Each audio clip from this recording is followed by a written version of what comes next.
The regional security agenda is now dominated by Iran.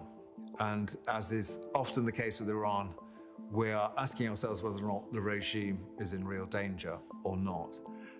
The wave of riots that we've seen now over the past month have been unusual in their geographic distribution. They're happening throughout Iran, in all Iran's provinces, and in the tone of the demands of the protesters, which are not limited to particular causes such as the economy or indeed to elections and electoral procedure, which we saw in previous protests.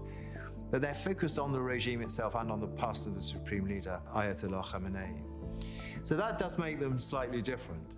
However, what we're also seeing is the classically strong response from the regime. It's gone for both a physical and a virtual clamp down on the protesters, denying them the oxygen and denying them also the means of mobilization. Whereas the regime is very unsettled by this, and I would note it's unsettled by the demography of it. It realizes that it has lost its legitimacy or is in danger of losing its legitimacy appeal to Iranians under 30. It won't yet feel as though this is the end game.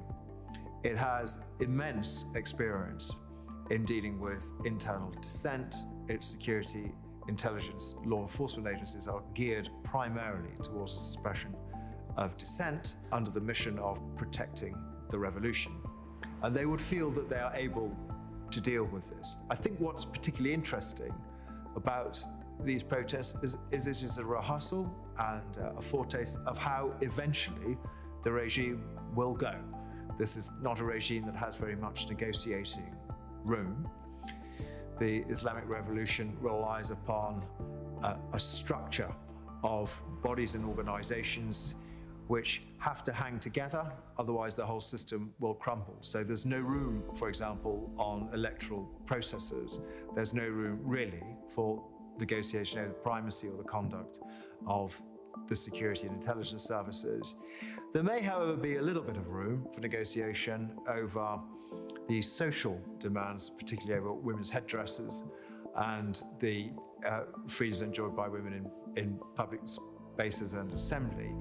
It's possible that some concessions may be made there. It will, however, be reflecting on how it passes the torch of the revolution on to the next generation, who seem, on the basis of these protests, to have ever decreasing interest in perpetuating the Islamic regime. And that is a deep-seated problem, which even if the regime succeeds in containing these protests, it will at some point have to address.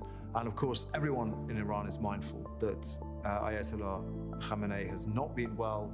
He is old, and when he finally dies, there will be a transition which could be traumatic for Iran.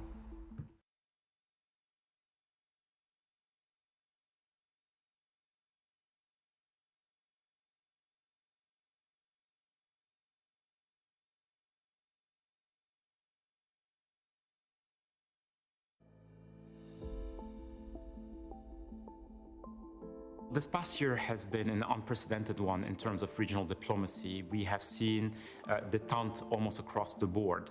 However, we haven't seen this détente really translate into solid agreements, security arrangements, and so the region remains in turmoil. It's not as if the big issues have been resolved, whether it's Iran's nuclear program, regional competition, issues of transnational terrorism, or the deployment of new military technologies across the battlefield. So the Manama dialogue this year will seek to see how the region is managing all these issues, but also put this in a global context.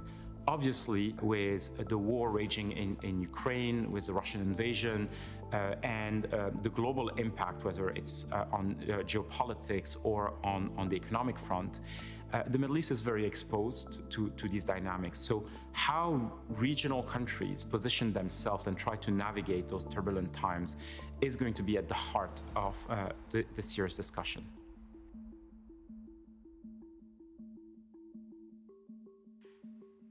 So the most notable new alliance in the region has been since 2020, the one between Israel and the signatories to the Abraham Accord, namely the UAE, Bahrain, and Morocco.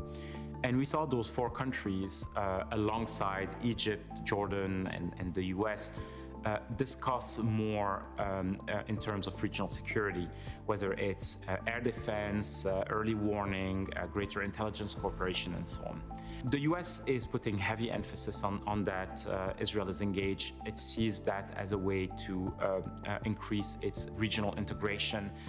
On the other side, Arab countries also welcome that. However, they are concerned about the political sensitivities around this. And so while the relationship is likely to strengthen on the security and technological level, there's still a question mark about how far it can go politically. Importantly, Saudi Arabia has refrained from joining that at the moment, because Saudi Arabia, as the self-proclaimed leader of the Islamic and Arab worlds, is very worried about the perception that it offers Israel peace without something tangible for the Palestinian people. So there are limits, despite the fact that on big strategic issues, especially Iran and the concern about US retrenchment from the region, there's an agreement.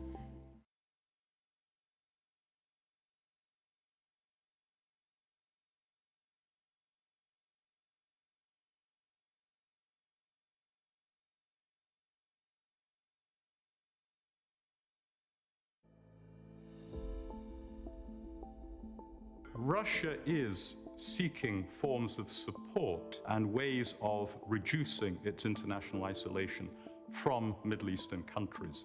It now finds itself, globally speaking, very isolated, and it's natural it should look to the Middle East in the first instance.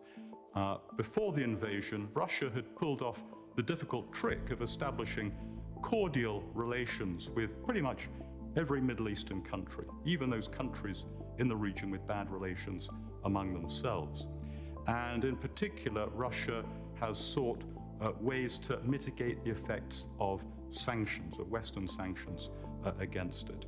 It is a member of the OPEC Plus agreement, and that organization recently agreed to restrict global oil supplies.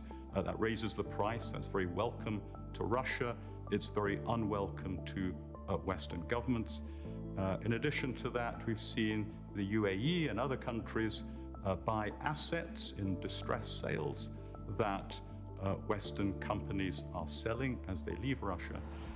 And I think most intriguingly of all, we've seen the efforts of some Middle Eastern countries to broker agreements between Russia and Ukraine. Saudi Arabia played an important role in the recent prisoner exchange, and Turkey, particularly the talks in Istanbul, have facilitated the agreement to allow Ukrainian grain shipments to leave Ukrainian ports. So if one is looking globally, I think, there's no more important regional relationship right now for Russia than with the Middle East.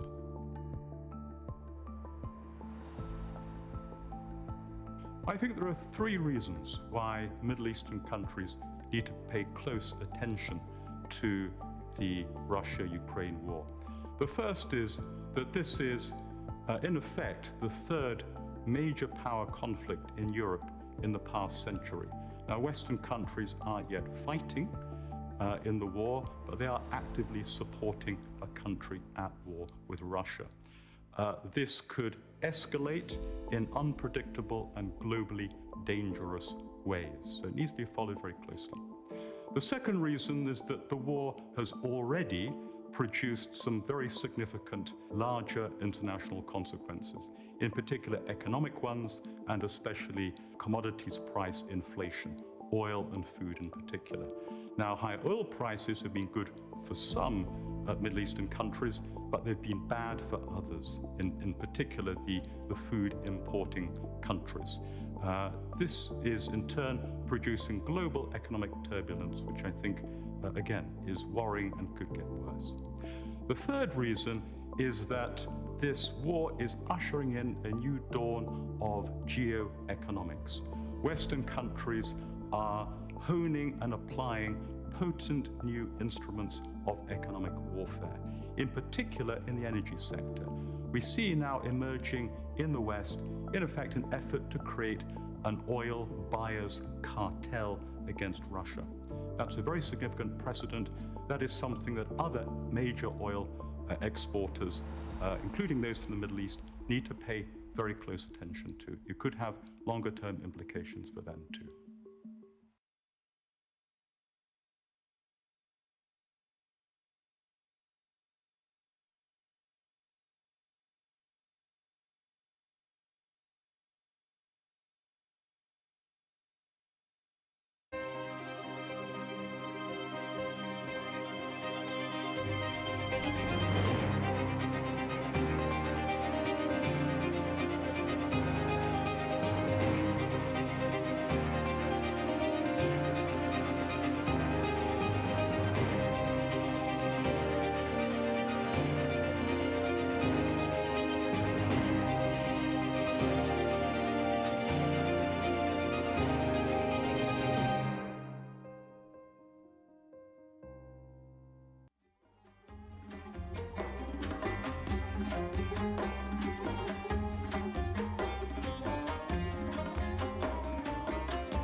Well, thank you, everybody. That was our double espresso, double video early morning shot to energize the room and also inspire you to take your seats. I hope all of you had a good dinner last night and excellent informal meetings. Delighted to open the fifth plenary session here this morning. We have two plenaries in quick succession before our 11:30 break, and then after that break we'll have a bit of a stimulating, I hope, IISS wrap-up of some of the things that we've heard and looking into the future as well. Yesterday, we heard some interesting vignettes from CENTCOM Commander General Kurilla about the kinds of technologies that might make it easier, in particular, safely to patrol and prudently to interdict malign maritime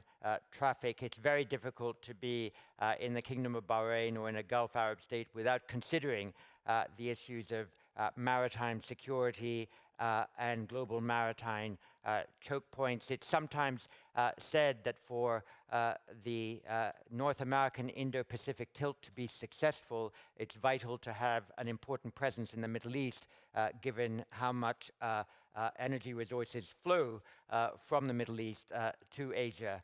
So an Indo-Pacific tilt to be successful requires a Middle Eastern presence. But precisely because of this interdependence between the Middle East and Asia, we thought it important to have a variety of perspectives on this panel. We're really honored to have, for the second year in succession, the Minister of Foreign Affairs of Yemen, Dr. Ahmed Awad bin Mubarak, who will shortly make the first presentation. He'll do so in Arabic, so those of you who don't feel you have sufficient mastery of the language to listen without headphones might get your headphones ready.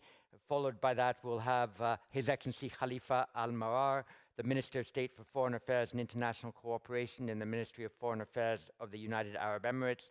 He too will make his remarks in Arabic, and then we'll conclude with Zaki Mohammed, Senior Minister of State for Defense of Singapore. And as all of you know, the sister dialogue to the Manama dialogue is the IISS Shangri-La dialogue in Singapore.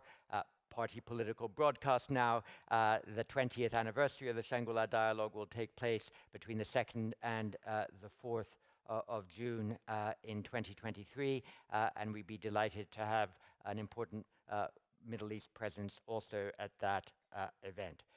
So with that, and given how wonderfully settled the room is, could I invite Dr. Ahmed Awad bin Mubarak, Minister of Foreign Affairs of Yemen.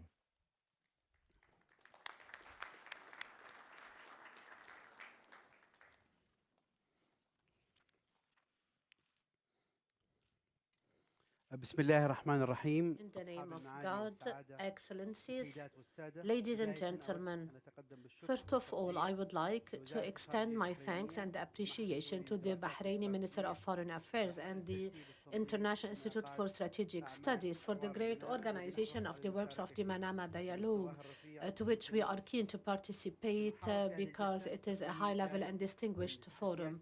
We will try to talk about some of the challenges that we are facing in Yemen.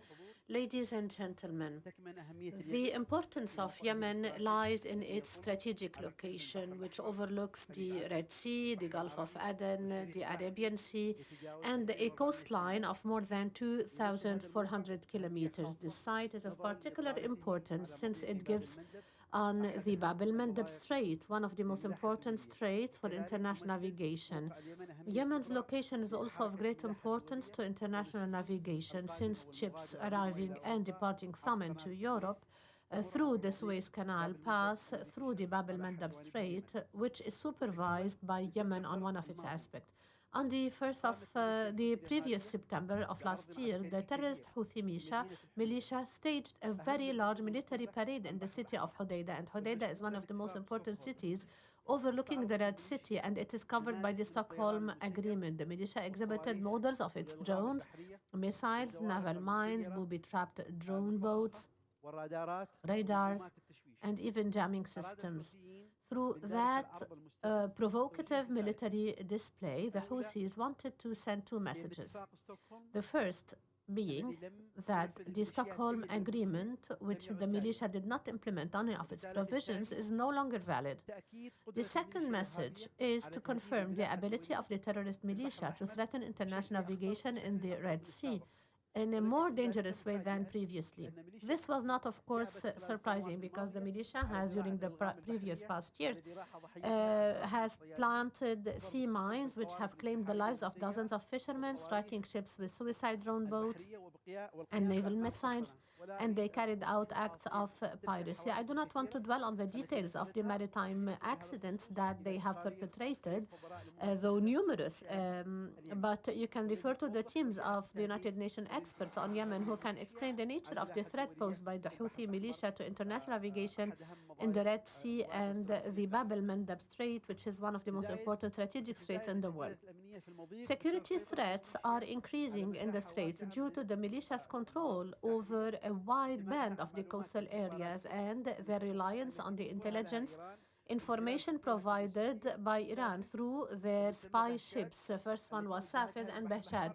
They were directed to the Red Sea of the Yemeni coast in July 2021 after the first spy ship was targeted by an unknown source from Hawlam. They also provided them with qualitative military capabilities, namely the drones that the militia relies on highly to perpetuate their attacks inside Yemen or even across the borders. Ladies and gentlemen, the security of the maritime straits and the safety of the international navigation are amongst the tasks of governments and state parties to the relevant international agreements and obligations. Threats posed by the non-state actors to international navigation anywhere in the world should not be tolerated. One of the strategic mistakes committed in Yemen was the pressure that was put on the government in 2018 to stop the military campaign that was about to be completed within some days to liberate the entire city and ports of Hodeidah. And allowing the Houthi militia to continue occupying the city and port has led to a catastrophic situation, the worst repercussion of which we're experiencing now. On the security side, the coastal areas controlled by the Houthi militia have become an increasingly dangerous place for the security and international navigation. Politically, the easing of military pressure on the Houthi militia and their continued control of the ports of Hodeidah stripped the peace efforts of any real pressure that could be exerted on them for them to accept the proposals and initiatives aimed at establishing peace in Yemen. On the humanitarian side, the militia's control of the port of Hodeidah helped reaching fuel crisis in the areas they control, and now they are leveraging on this to trade in the black market and thus generate huge profits for them, and they employ them in their war machine. On the other hand, we have the blackmail of the international community to pressure towards allowing the entry of oil without guaranteeing the safety of the procedures, and these procedures are used to combat money laundering practiced by the militia. Not to forget the FSO Safir, which contains more than 1 million barrels of crude oil near the shores of the city of Hodeidah. This has been held by the Houthi militia since the coup against the legitimate authority in Yemen, and they have prevented and obstructed any effort to address this issue and spare the Red Sea region the risk of a major environmental, humanitarian, and economic disaster. In this regard, we stress on the importance of the success of the UN plan to address the issue of FSO Safir, and we call for a speedy implementation of the first phase of this plan to empty the FSO that risks to explode or leak, being an imminent danger to the countries of the Red Sea region, and we would like to thank all the countries that contributed to financing this plan. Ladies and gentlemen, establishing peace in Yemen is a basic guarantee for maritime security and international freedom of navigation in this strategic strait. In this context, the Yemeni government had to make painful concessions to make the proposal of the special envoy of the Secretary General of the UN to extend and expand the truce to make it successful. And it reached the maximum of its sacrifices because it senses the pain and suffering of its citizens as a result of an unjust war imposed by the terrorist militia that is at the service of the expansionist project of the Iranian regime in the region. Ladies and gentlemen, the Houthi militia thwarted the truce and it expanded its economic war against the Yemeni people, targeting ports, oil ships with Iranian drones, which is in violation of the international humanitarian law. It is a dangerous threat to the global oil supplies and the international shipping lines, and it has the possibility of causing an environmental disaster. The continued targeting of oil installations in Yemen will have dire repercussions at all levels, namely humanitarian level, because the Houthi are deepening the humanitarian catastrophe in Yemen to blackmail the international community. This requires concrete measures against these terrorist acts and to stand firmly against the sabotaging role of Iran. We call upon all the international organizations to do their duty in this regard and to study the humanitarian and economic impacts of such attacks and to tell the world about them. The Houthi terrorist militia's practices have gone beyond being an internal rebellion or local threat. They are international now because they are targeting international ports, and they represent a real threat to the international peace and security. The world must realize that they have thwarted all incentives to reach peace. And since they are attacking the oil facilities, we have classified the Houthi as a terrorist militia in order to punish the Houthi leaders, entities, and individuals belonging to it and linked to it. And this, of course, will not have any negative repercussions on the humanitarian situation or our population that are under their control. Here, despite the fact that the terrorist Houthi militia has thwarted the efforts to extend the truce and they have escalated the military situation, they launched an economic war and they have deprived the Yemenis of exporting and importing oil derivatives. The Yemeni government did not respond to that with the same way. It went on implementing the terms of the truce because it wanted to safeguard the gains at the humanitarian level. In fact, the Houthis only represent themselves and the Iranian agenda. At the end, achieving sustainable peace in Yemen requires a realistic vision stemming from a correct understanding of the terrorist nature of the Houthis, and we need to exercise an effective pressure on it by the international community, namely classifying it as a terrorist organization, to draw its financial resources and to adhere to the three references for the solution: the Gulf Initiative and its executive mechanism, the outcomes of the Comprehensive National Dialogue Conference, and the Security Council Resolution 2216. Thank you. Thank you very much, Foreign Minister, for that powerful statement. There'll be a number of questions, I'm sure, on how conflict resolution in Yemen can go forward in the service not only of Yemen's security, but global maritime security. With that, could I invite His Excellency, Khalif Almar, to take the podium. Thank you, sir.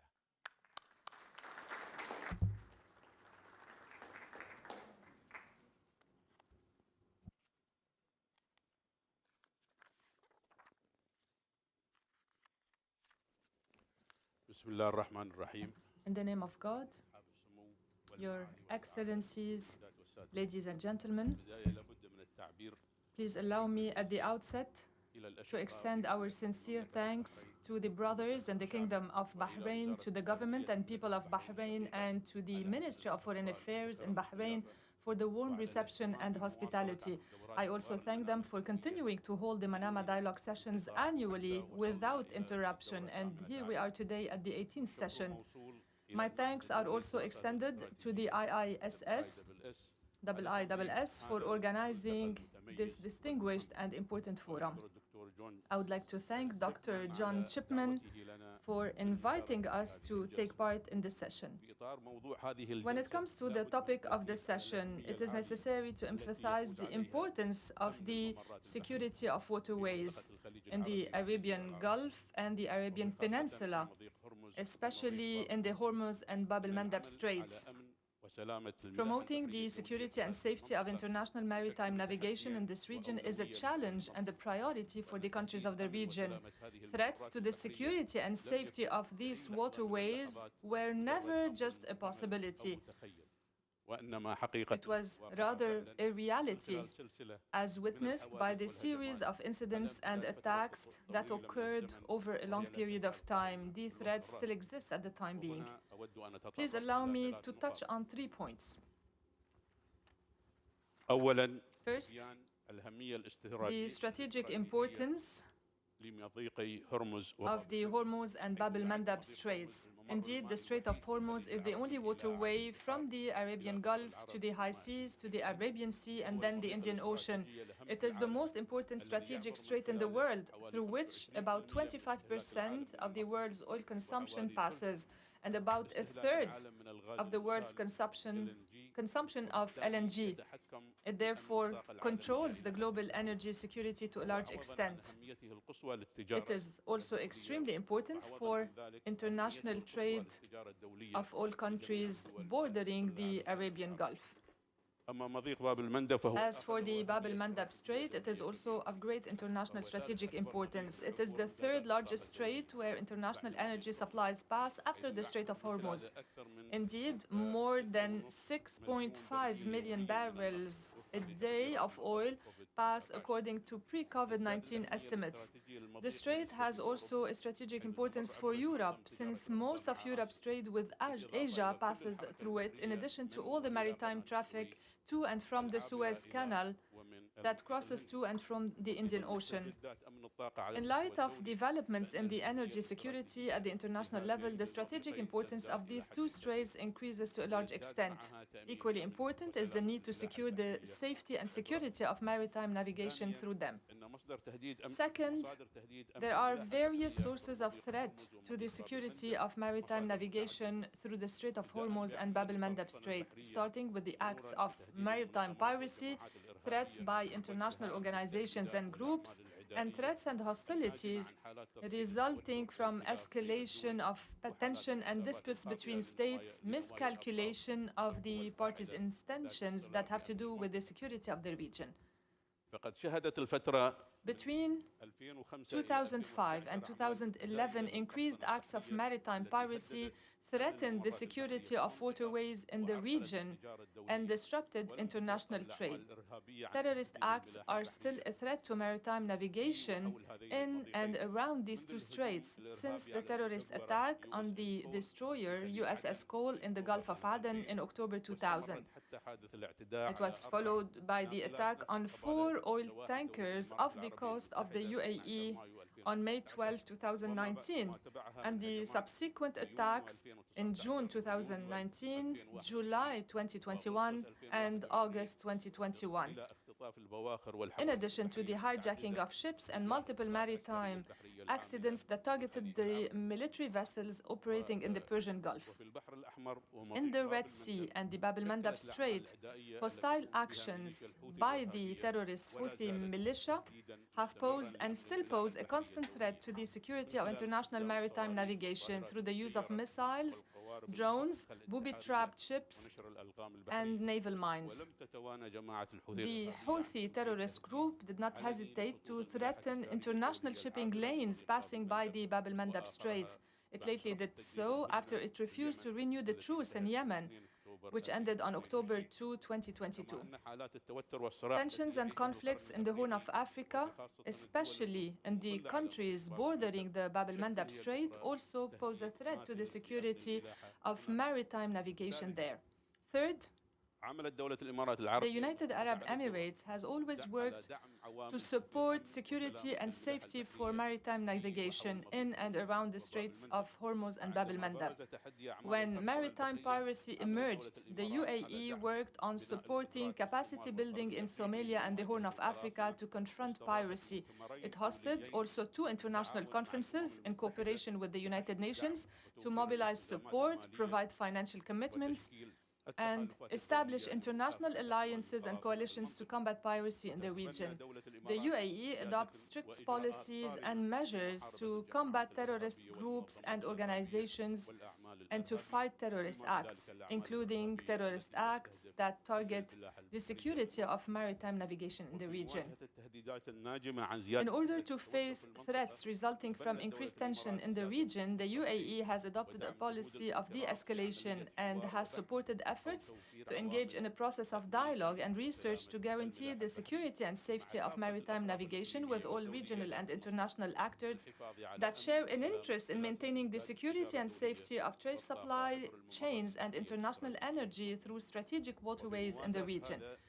In parallel, the UAE has also supported initiatives pertaining to monitoring and preventing sources of threats to maritime security. It joined the International Maritime Security Construct initiative with the United States of America, the Kingdom of Saudi Arabia, the Kingdom of Bahrain, the United Kingdom, and Australia.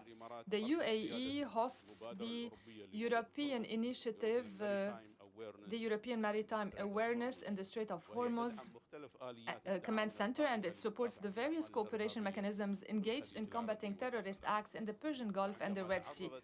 And when 4 oil tankers were under attack off the coast of the UAE in May 2019, the UAE conducted a professional international investigation of the highest standards with the participation of a large number of friendly and partner countries. It shared with the international community and the United Nations information and conclusions reached by the investigation to achieve the highest standards of transparency and responsibility. The UAE, by choosing to build bridges of communication with all countries in the region, by engaging on the path of peace, stability, and prosperity, by giving priority to diplomatic and pragmatic solutions instead of confrontation and conflict, provides a conducive environment and climate for cooperation of all parties in order to secure the security and safety of maritime navigation in the region and to serve the interests of all countries regionally and internationally. And thank you. Your Excellency, thank you very much for that detailed expose, in particular for spending some time on the issue of maritime piracy, which certainly hasn't gone, and perhaps a perfect lead into our next speaker. The incidents of maritime piracy some years ago in the Malacca Straits were really quite significant until there was the sort of regional agreement to which you referred between the littoral states and the United States to share intelligence on what was taking place. So with that, could I invite the Senior Minister of State for Defense of Singapore, our friend Zaki Mohammed, to take the podium. Thank you.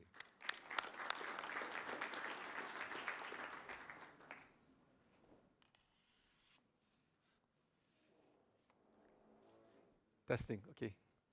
Dr. John Chipman, my fellow panelists, distinguished speakers, ladies and gentlemen. First, let me thank the organizers, IISS, for inviting me to speak today at the 18th Manama Dialogue here in Bahrain, and really a big thank you to our Bahraini hosts as well for your excellent hospitality. It's a great pleasure for me and my team to be here in Bahrain. The topic, security of the global maritime choke points, is an important and timely one. I come from Singapore, a maritime hub for which seaborne trade has been our lifeblood since the 13th century. Long before we were financial, technology, or air hub in the region. For us, maritime security is more than an important topic. It is an existential one. Though my remarks will focus on the Asia-Pacific region, but I hope that you'll find some points of relevance that can be read across to this region. Today, maritime trade remains the lifeblood of Singapore's economy. The Strait of Malacca and the South China Sea form two of our key arterial networks. Singapore sits at the intersection of the Straits of Malacca and the South China Sea. And I'm sure many of you would know that the Straits of Malacca is the shortest route between the Middle East and East Asia. The volume of crude oil and LNG that is shipped through the Straits of Malacca each day is only second to Hormuz. It carries almost 3 times as much of global seaborne trade compared to the Suez. And yet, at its narrowest point, the Strait of Malacca is less than 3 kilometers wide, much, much narrower than the Strait of Hormuz at its narrowest point. So therefore, as you can see, maritime security in the Asia Pacific, like in many parts of the world, has come under increasing pressure. So let me cite a few contributing factors and trends. First, the South China Sea remains a potential flashpoint, with a web of contesting sovereignty claims entangled with great power politics and military posturing. Second, some countries in the region have differing interpretations of the rules that govern the use of the sea. Some have become increasingly trenchant in asserting a restrictive interpretation of UNCLOS and what are legitimate activities in the EEZs and what are not. If unchecked, the right to freedom of navigation and overflight, which is the cornerstone of the international maritime system, will be undermined, not just in the Asia Pacific, but around the world and including here in the Middle East. Third, we see increased militarization. And over the past decade, military spending in the Asia Pacific has grown by about 60%, and it shows no sign of slowing down. Geopolitical uncertainties fueled by the Russian invasion of Ukraine and great power rivalry have triggered strategic calculations in many countries in the region. The singular conclusion appears to be spend more on defense. And we can expect the waters of the Asia-Pacific region to be more crowded as countries expand their navies and coast guards. And this includes extra-regional ones deploying their assets to and through the region. And in such an environment, the risk of accidents and incidents will naturally be heightened. Even though I was talking about the Asia-Pacific region, none of what I said so far have sounded unfamiliar, unrelatable to the Persian Gulf. Many of you here have seen and continue to see your own share of contestation and conflict, including the threats of piracy and the threats of terrorism.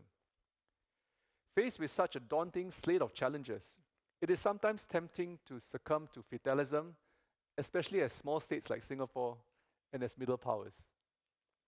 Our former ambassador at large, Bilahari Kausikan, used to say that small states like Singapore are intrinsically irrelevant because we perform no function that cannot be done the same and better by larger states.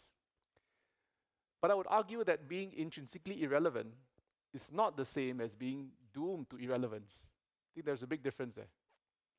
And for Singapore, it is our deep abiding belief that small states too have agency, especially when we work together with other small states and middle powers. So let me share a couple of ways in which Singapore has tried to play our part in the region. First, in shaping norms and upholding our multilateral system and rules-based international order. So much depends on the seas that we can ill afford for the law of the sea to degenerate into the law of the jungle. If you ask the Navy and the Army guys here, they'll tell you there's a big difference.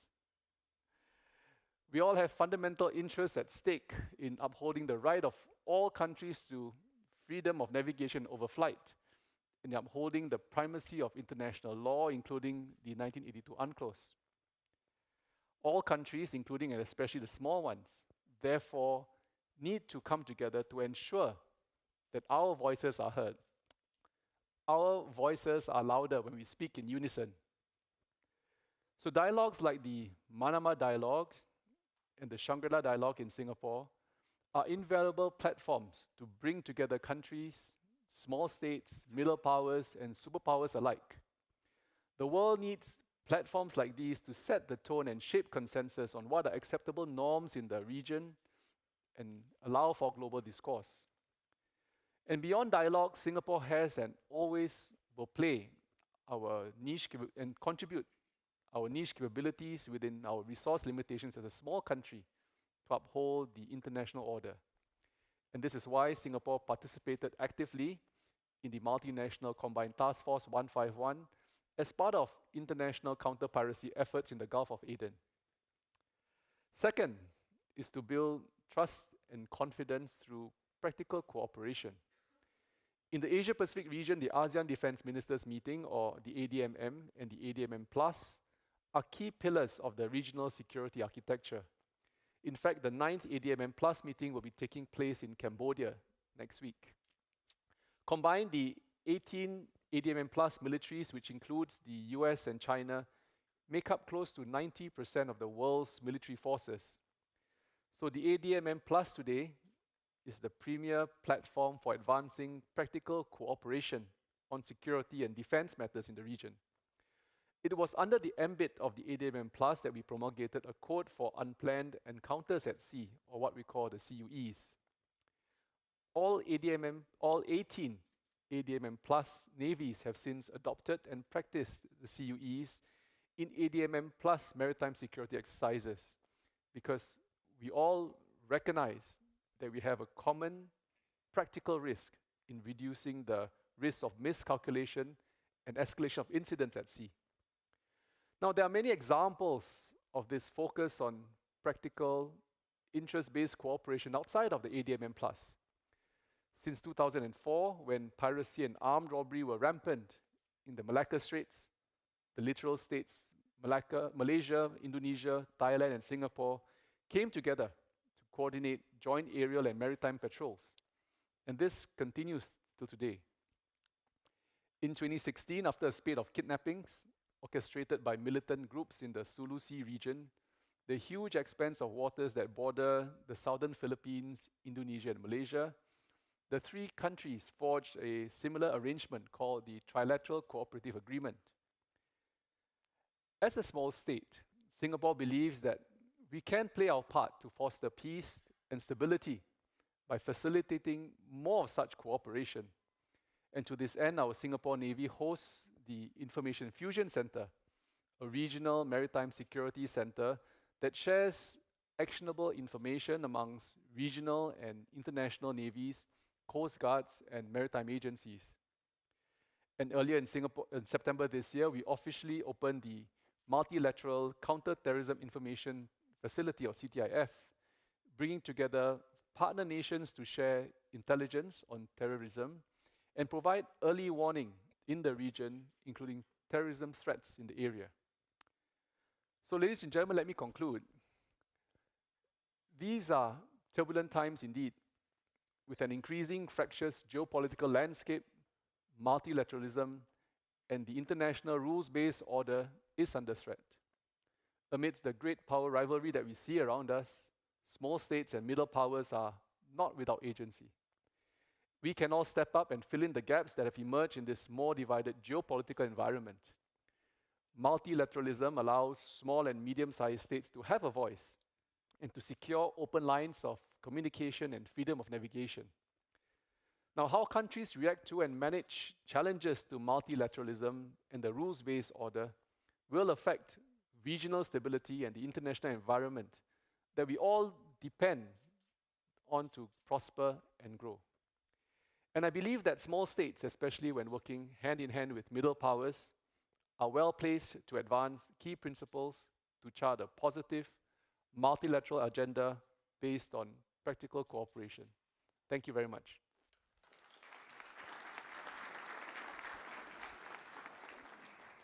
Zaki Mohammed, thank you very much for those remarks and explaining some of the practices in your region that might have, as it were, a read-over into this one, in particular for noting the trilateral cooperation between three ASEAN states, Philippines, Malaysia, and Indonesia, to deal with the specific challenges in the Sulu Sea, and it would be interesting to discuss whether something similar might be devised in this region for the same goal of practical cooperation. So with that, we'll turn to a discussion from the floor. Remember the two-step solution, which is put your badge into the microphone, press the speak button, it turns green, but you won't be speaking until I turn it red.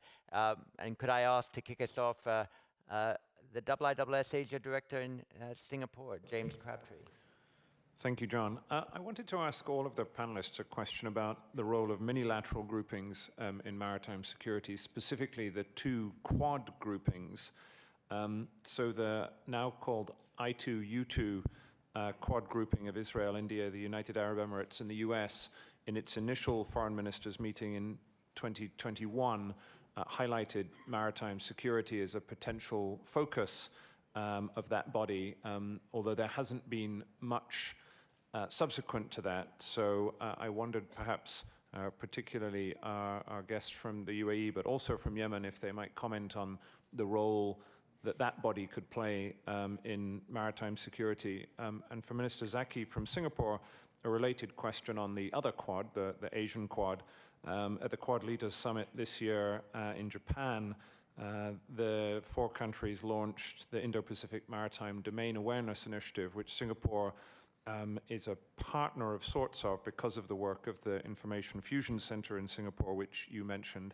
I wonder if you could comment on, both from Singapore and potentially from ASEAN's perspective, whether you feel there is more that the Quad as a grouping could do to promote maritime security in Asia and beyond.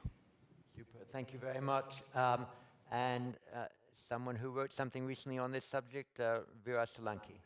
Thank you, thank you, John. Separate question. The one regional maritime security body that all 3 countries represented here are part of is the Indian Ocean Rim Association, and Singapore and the United Arab Emirates are also member states of the Indian Ocean Naval Symposium. How best to ensure that these 2 main regional security architecture bodies are effective in addressing the challenges faced on maritime security, both in the Pacific and in the Western Indian Ocean and Central Indian Ocean as well? Thank you. Thank you. And from France, Emile Hokaim. Thank you very much. Historically, the Navy has been the least loved, least resourced branch of the armed forces in the Gulf region. At a time like this, where maritime security is of great importance to their security, but also to global trade, do we see a movement towards greater investment in those capabilities? In particular, the UAE, which has emerged as a powerful military nation, is that one concern that the leadership there and other GCC leaderships are taking seriously? Thank you very much. And from the US, Basima Halawi-Rowe. Thank you, John. My question is to Dr. Ahmed Awad, and I will ask it in Arabic. Dr. Ahmed, the Houthi militias have become very dangerous for Yemen and the Arab region. And despite the terrorist acts that you have mentioned in your speech, acts that are affecting the security, the maritime security, we still see that the Western countries are reluctant to consider the Houthi militia as a terrorist group. You said in your speech that it is important to exert pressure. My question is the following. How can the Gulf countries contribute in exerting pressure on the Arab and international communities so that the Houthis can be classified as a terrorist organization? Thank you very much. Robert Ward. Thank you, John, and thank you to the panel. A question for Senior Minister Zaki. Japan is about to revise its national security strategy for the first time in nearly 10 years. And is rethinking its security policy in ways that would have been unthinkable even a few years ago. Given Japan's status as an important maritime power in Asia, if you had a magic pen, what would be at the top of your wish list in terms of how Tokyo could further enhance its contribution to maritime security in the Indo-Pacific? Thank you. And from the US, David DeRoche. For the panelists, I was just wondering, yesterday, the senior U.S. military officer in the region was effusive about the promise of unmanned surface vehicles for mapping and controlling maritime areas. Do you have criteria for how close to your shores you consider unmanned vehicles to be impinging on your sovereignty, or criteria for intercepting them as you deem them to be threats to international shipping lanes? Excellent. I'll give one more question to the floor, come back to the panel in the order in which they originally spoke, so you can begin preparing yourselves, and then we'll have time for another short round afterwards. Bastian Giegerick. Thank you, John. I wanted to invite the panel to comment on China's role in regional stability and maritime security questions. There's obviously an economic footprint, but there's also a military footprint, with China's support base in Djibouti expanding to host the capital ships of the, or at least potentially host the capital ships of the PLA Navy. So I wonder whether we can have views on China's role in these wider questions. Thank you. Excellent. Dr. Ahmed, can we start with you? Just I will respond to Basma questions, about, and she asked me in Arabic.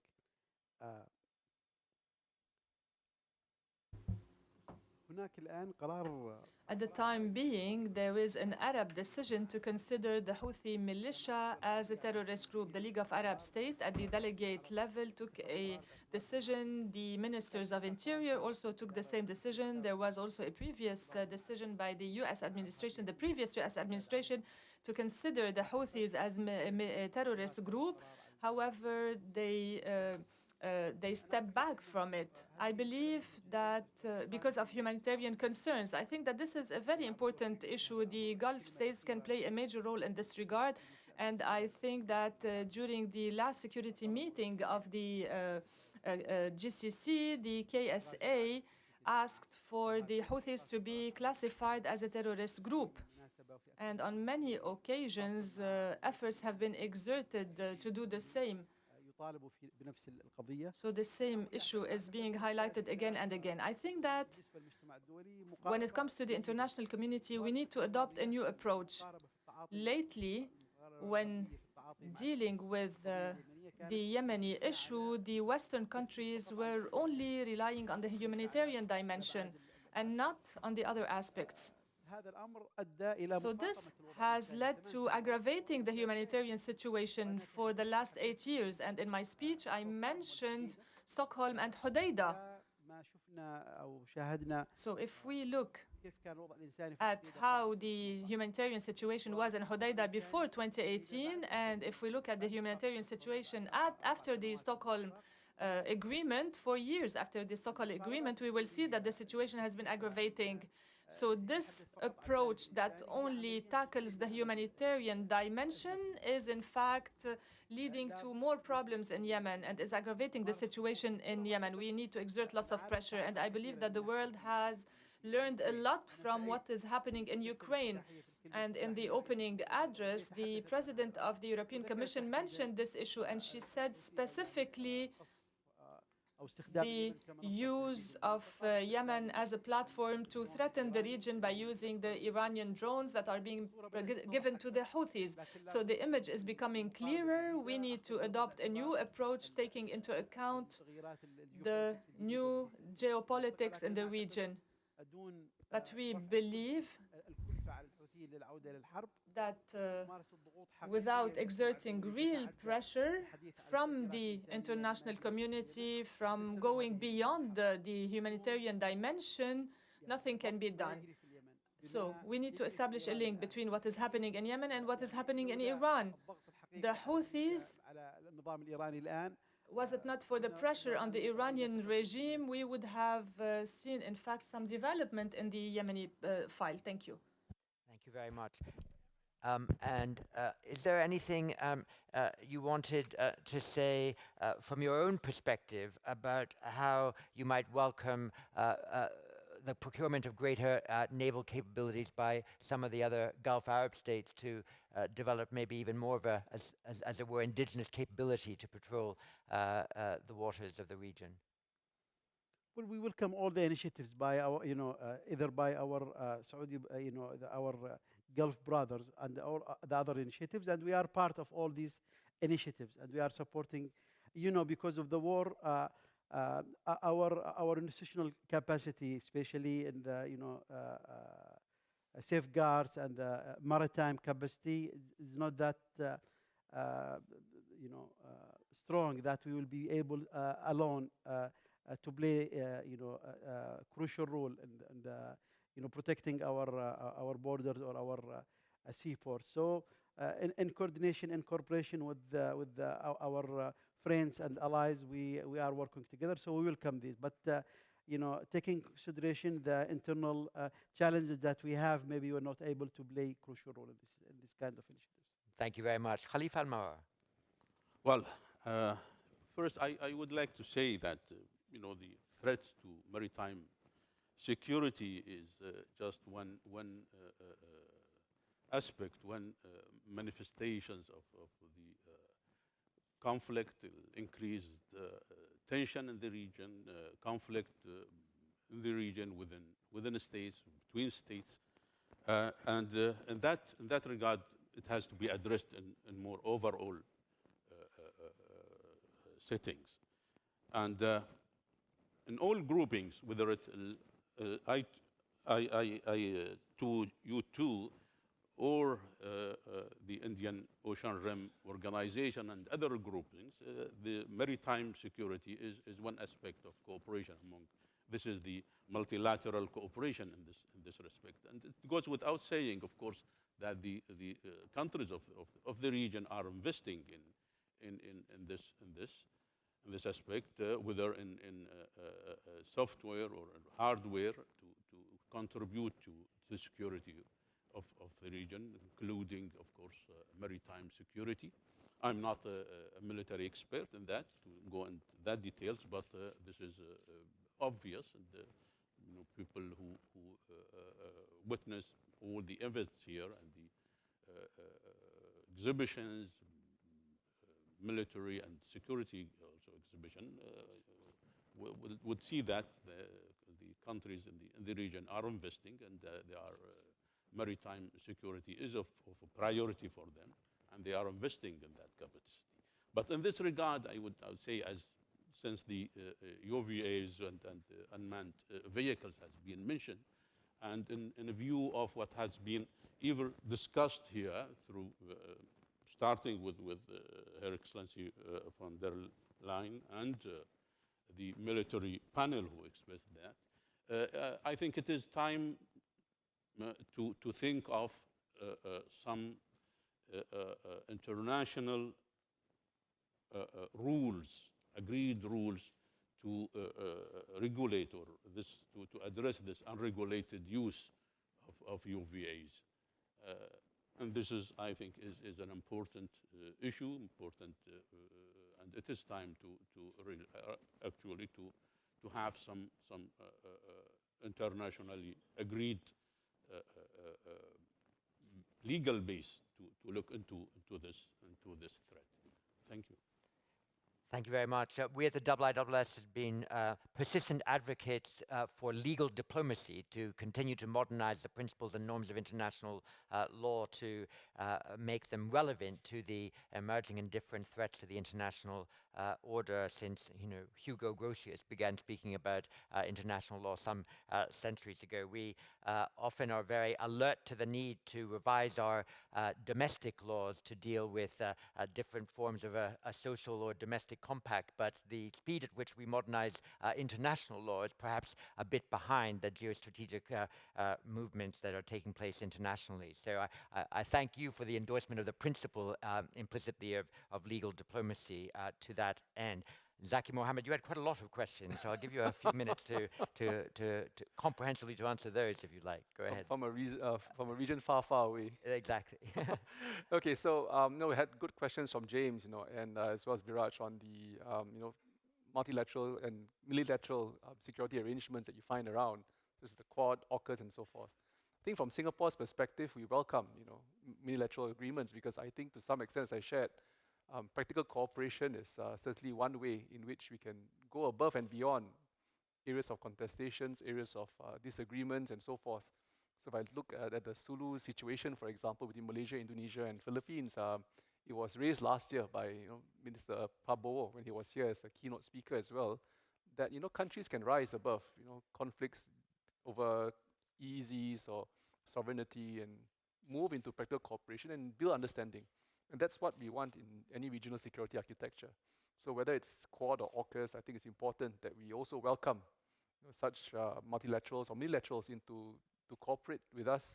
And one area in which I spoke earlier, such as the IFC or the Information Fusion Center, in which we cooperate with many countries in the areas of maritime security and put in place intelligence systems, networks, as well as security intel, in which we want to help secure the maritime straits maritime channels. I think it's important that we give countries advance notice and allow for information sharing with trust to tackle specific areas such as maritime piracy, maritime terrorism. So these are areas in which I think countries can work together closely. However, on Quad, I think someone was asking that question earlier as well. We appreciate their efforts, and while some may see little movement on the defense or security aspect, but we also see benefits from what they've provided so far with regards to vaccine distribution as well as their moves on climate change. So there are certain strategic interests that multilaterals like these can provide into the region beyond just security considerations. So I wouldn't discount the fact that there is progress, but there are also different architectures to deal with different sorts of issues or concerns that we deal with. On the broad thrust on Japan's expansion, in terms of the change in national security policy, I think we'd like to welcome them and continually engage them through the ADMM Plus because, as I shared, this platform already includes the US and China, many of our ASEAN countries in which we do joint exercises. I think this is good for confidence building, capacity building, and as navies and militaries sort of understand each other better, come up with forms of protocols in the sea or in the straits as well as in the air, where you want to minimize the risk of escalation or incidents. I think this is one area in which we can do our bits in terms of stabilizing the region. So census is not exclusive. It's not about exclusive unilaterals or multilaterals, but I think it's about bringing together countries of like minds and trying to achieve a common goal of stability and security. Super, thank you very much. So we will go back for about 6 or 7 interventions on the floor, and then I'll give 2 minutes each to our panelists to close by about 10:14. Could I start from Yemen with Sagir Aziz?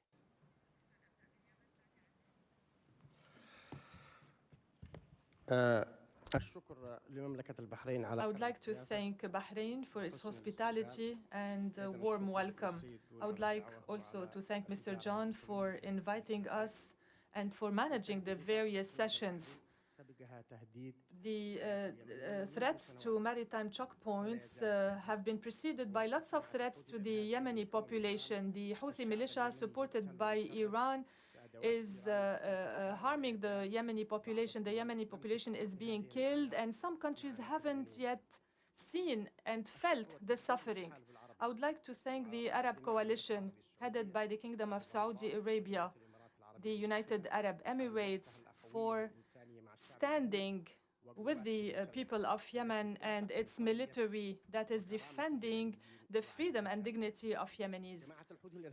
The Houthi militia is threatening maritime navigation with the direct support of Iran, and this threat is going to become a threat for everyone.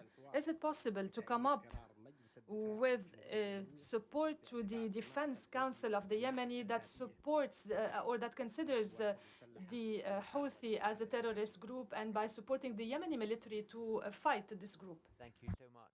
And from the Netherlands, Maya Nowens.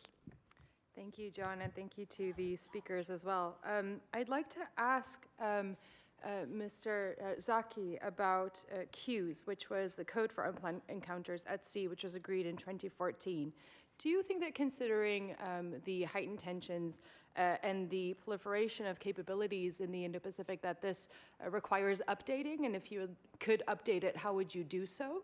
And unless I missed it for the other panelists as well, I wondered whether you could come back to the question on China in the region as well, as I'd be interested to hear your view on that. Thank you. Thank you for pressing that point again. From the US, but also IISS Asia, Aaron Connolly. Thank you, John. SMS Zaki, I wanted to ask you about the MV Yangyang, the supertanker that ran aground in the Malacca Strait last month while heading to Indonesia's Nipa anchorage, a well-known ship-to-ship transfer hub. It was carrying sanctioned Venezuelan oil at the time, but it was originally sanctioned by the United States for carrying Iranian oil. How much of a risk to navigation are these sanctioned supertanker shipping networks? And was this a one-off, or is this a bigger challenge? And what more can be done to discourage countries from hosting these ship-to-ship transfer hubs? Thank you. Thank you very much. And from France, Kevin Thivon. Thank you very much. My question goes to His Excellency Khalifa Al-Marar, and is about the policy of de-escalation you mentioned earlier, and your ambition to expand your maritime reach in the region. So what is the rationale behind your dismantlement of the base of Assab in Eritrea and the abandonment of your intent to have a military presence in Berbera, Somalia? Thank you very much. And from Germany, Kurt Lauk. Thank you, John. If I'm not mistaken, none of the speakers mentioned the possible contribution of Europe to safety, maritime safety. What do you think could be the contribution of Europe for maritime safety? Or has Europe become relatively irrelevant in that area? Although it is a lifeline, the Strait of Hormuz is a lifeline for gas and oil for all of Europe. Thank you very much. And from Italy and also the IISS, Ben Petrini. Thank you, John. On Friday evening, here on the margins of the Manama Dialogue, our team launched a publication, the Armed Conflict Survey 2022. Now, one of the main findings is that the civil wars have become increasingly more and more internationalized. Yemen fits squarely in this category. It's obviously a civil war, but it has a wider regional implications. So my question is, to what extent the panelists assess the risk of an escalation of this conflict wider in the region? Thank you. Thank you very much. Dana Allen. Thank you, John. To Senior Minister Zaki Mohammed, I was interested in your theme about on the agency of small states, and I wonder if you could say something further on how this agency is either diminished or enhanced by competition, conflict between great powers, and pressure to choose sides. Thank you very much. There's, I think, a celebrated phrase in the region, we don't like to choose sides, but we will take a position. So that's a subtle nuance of diplomatic language that one sometimes sees expressed. And we'll close the questions, at least, with Tom Beckett. Thank you, John. For Foreign Minister Mubarak, there are estimates that if the FSO SAFER were to disintegrate, at the best case it would be the same scale as the Exxon Valdez, and at the worst case it would affect the whole of the Red Sea, and the impact on, for example, Saudi's goal to increase the tourism destinations in the Red Sea would be impacted. Are you satisfied that there's enough international attention on that platform, that there is a plan to deal with it, and the wherewithal and intent to execute the plan? Thank you very much. So we'll go back to the panel in the order in which they spoke. So Dr. Ahmed, I don't know whether you want to begin with the SAFER question and then move on to China and one or two other points. Dr. Ahmed? Well, I mean, are we satisfied with the efforts made by the community regarding SAFER? Simply no. I mean, recently, just the last 2 years, we start noticing somehow more focusing on SAFER issues. This issue is not new. Before that, there were also an international UN plan through UNOPS, one of the UN agencies, and it consumed a lot of resources, time, more than 3 years. Then we reached deadlock when Houthis changed their mind and everything stopped. We own the vessels, the oil, everything. But our position since the beginning was that we don't want to politicize these issues. This is a pure humanitarian potential risk that will cost Yemen directly more than $20 billion. That will affect our planet. So we said anything, any initiative will resolve this problem and get rid of this potential, we will support that. Now we have more detailed plan. We have $92 million, for the implementation. Yet it depends on the Houthis' response at the last moment. We experienced that before. This time we will support any international initiatives, and again, I thank all the countries that supported and donated to this plan. But Houthis keep using Safar as a hostage, as a bargaining chip to get more and more. So hopefully this time we can see execution for the plan, but without keeping this on the radar and increase the pressure. I'm afraid that we will go to square zero again. This is my take on the Safar issues. In general, I can notice that you all reach fatigue stage about Yemen. Yemen always is just about the suffering, the catastrophe, and look to Yemen just as internal issues. Houthis as internal group, they have their own demands and something, and this is wrong. This is wrong. Houthis just endorsed just a week ago what they called the Employment Code of Conduct, enforcing all the public servant in Yemen to pay to their ideology. So if you are not paying to the Houthis, extremist ideology, you will be subject to fire from the job, which means tens of thousands of Yemenis will be another, militia. And people are still just talking the salary issues, just dealing with the issue in Yemen just from humanitarian perspective, humanitarian angle, without adopting a new approach by the International Committee, and also knowing the strong ties between Houthis and Iran and how they are serving their agenda. I'm afraid that we will not see let go solution in Yemen very soon. Thank you.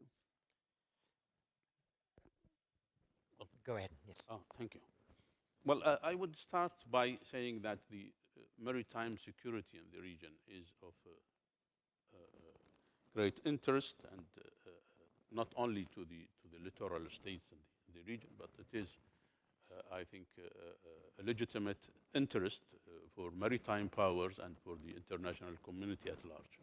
And also the concern about the maritime security in the region is a legitimate concern for the whole international community. Saying that, a contribution to maritime security on one side, and the contribution to solving conflicts and problems in the region as a whole is of interest to the all parties, all countries. And I think building a larger and more close cooperation in this regard is needed from all countries and all concerned parties. On the other side, the United Arab Emirates is contributing to the peace, to the stability, to the security of the region, and also contributing to fighting terrorism and fighting all threats whether to the maritime navigation or other forms of terrorist threats and extremism. And wherever we can contribute positively in this regard, whether it's in Somalia or elsewhere, I think we do our share in this, and we do our share in this in cooperation and in coordination with all like-minded countries and those who want also to see a more stable region, whether it's in the Horn of Africa or in the Middle East. Thank you. Thank you very much. Do you want to help the IISS Senior Fellow for China, Maya Nowens, understand the role of China in Djibouti? A thought about China's role in Djibouti and how China might contribute to maritime security in this region?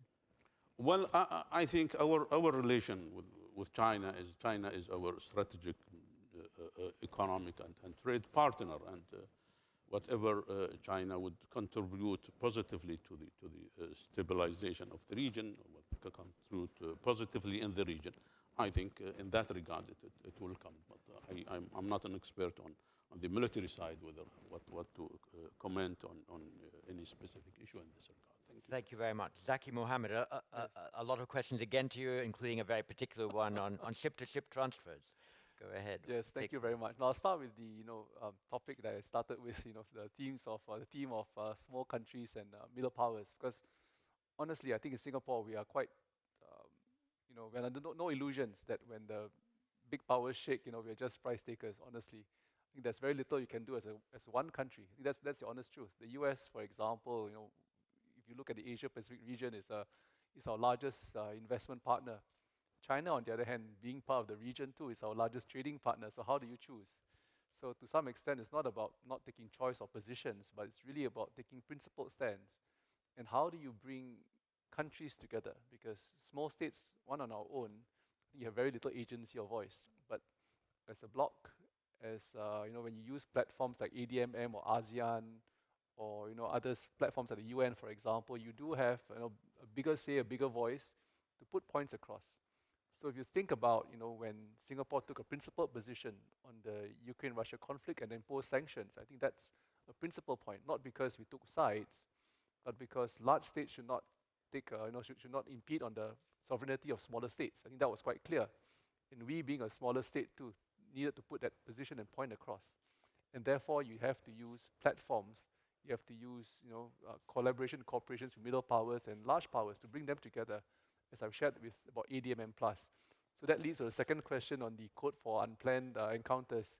And that's something that we continue to work on, because that's something for us to work proactively, because these are practical cooperations, again, where you have exercises, maritime exercises in the straits in the South China Sea, to get the navies of even your superpowers, your middle powers, and all that in Asia to be familiar with each other, to understand what the code of practices, code of conducts are. So to the question of whether there will be reviews, yes, there are. But in fact, I just want to say this, that there is a review being planned, and to introduce one for the code of conduct for Southeast Asia, for the South China Sea. I think this is something that's being developed.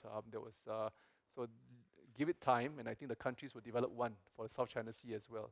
So these are areas in which ADMM, ADMM Plus have got values as platforms, where small middle powers and as well as superpowers can come together to come to an understanding. And really, it's about practice, because the more you practice and work together, I think it gets better over time, and you reduce that risk of misunderstanding and miscalculation.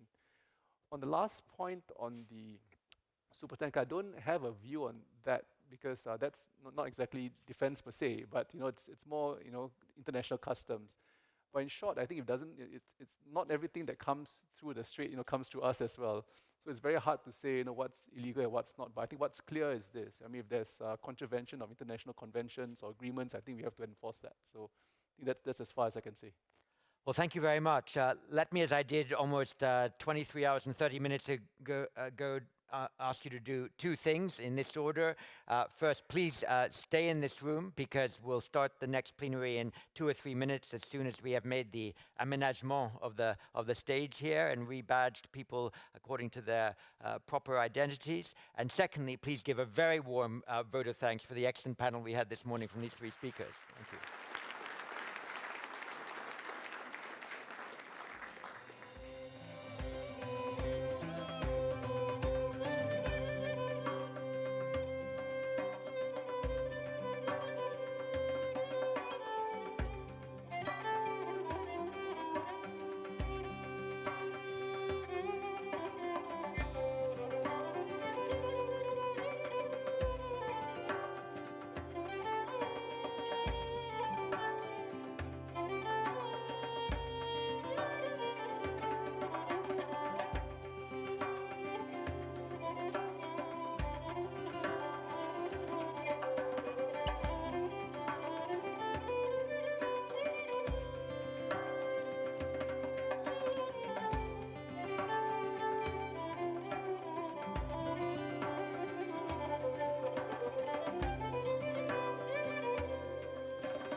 morning again, ladies and gentlemen. Thank you very much for re-entering the hall for this sixth plenary session. You can see we have a tremendous lineup. A great deal of stimulating thoughts are about to be shared with you as soon as you settle down and take your seats. But we're delighted to have, and I'll call them in short order in the as they are listed on our program. Nikolaos Dendias, the Minister of Foreign Affairs of Greece, who was with us here last year.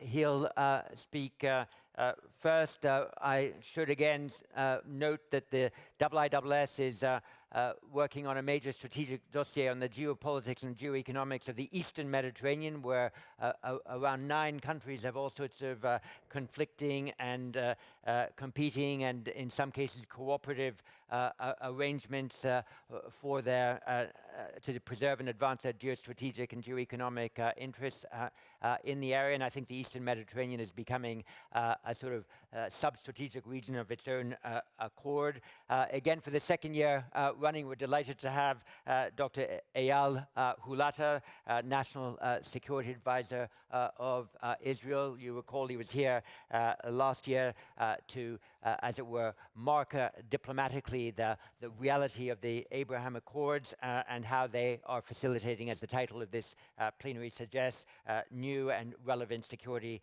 partnerships in the Middle East. And again, for the second year running, we're delighted to have Brett McGurk. All of you know him well since he's so frequently present in this region. The coordinator for the Middle East and North Africa at the National Security Council in the United States. So with that, and taking pleasure in the fact that you've all, almost with perfect timing, now settled, could I invite Nikolaos Dendias, Foreign Minister of Greece, to make his remarks from the podium. Yeah, no, you've got to get up there, because otherwise we won't have a good photograph of you speaking here. Well, John, first of all, thank you.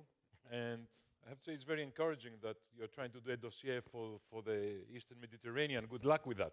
I'm trying to figure it out for the last 3.5 years. Well, having said that, I'm going to try to find optimistic notes around the region and keep it short so we would have time for dialogue, and I would be very much willing and happy to answer questions. Well, generally, it is, I was thinking this morning what we were thinking of the world after the fall of the Berlin Wall, the idea that history has ended and the world is getting to a great normality and we'll all live happily ever after. And now we are in a world infested with conflicts, and we have seen war returning even to Europe in the 21st century, from white to black. And of course, the Eastern Mediterranean and the Gulf region and Africa and the Middle East, as historically, it is really the place where many conflicts coexist, many antagonisms coexist.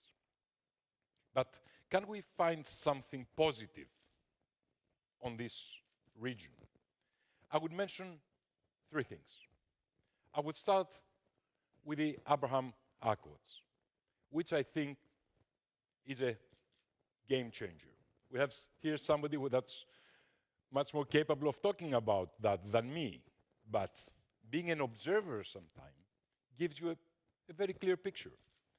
I think that the Abraham Accords have changed completely the narrative, not just of the Middle East, but on the overall region.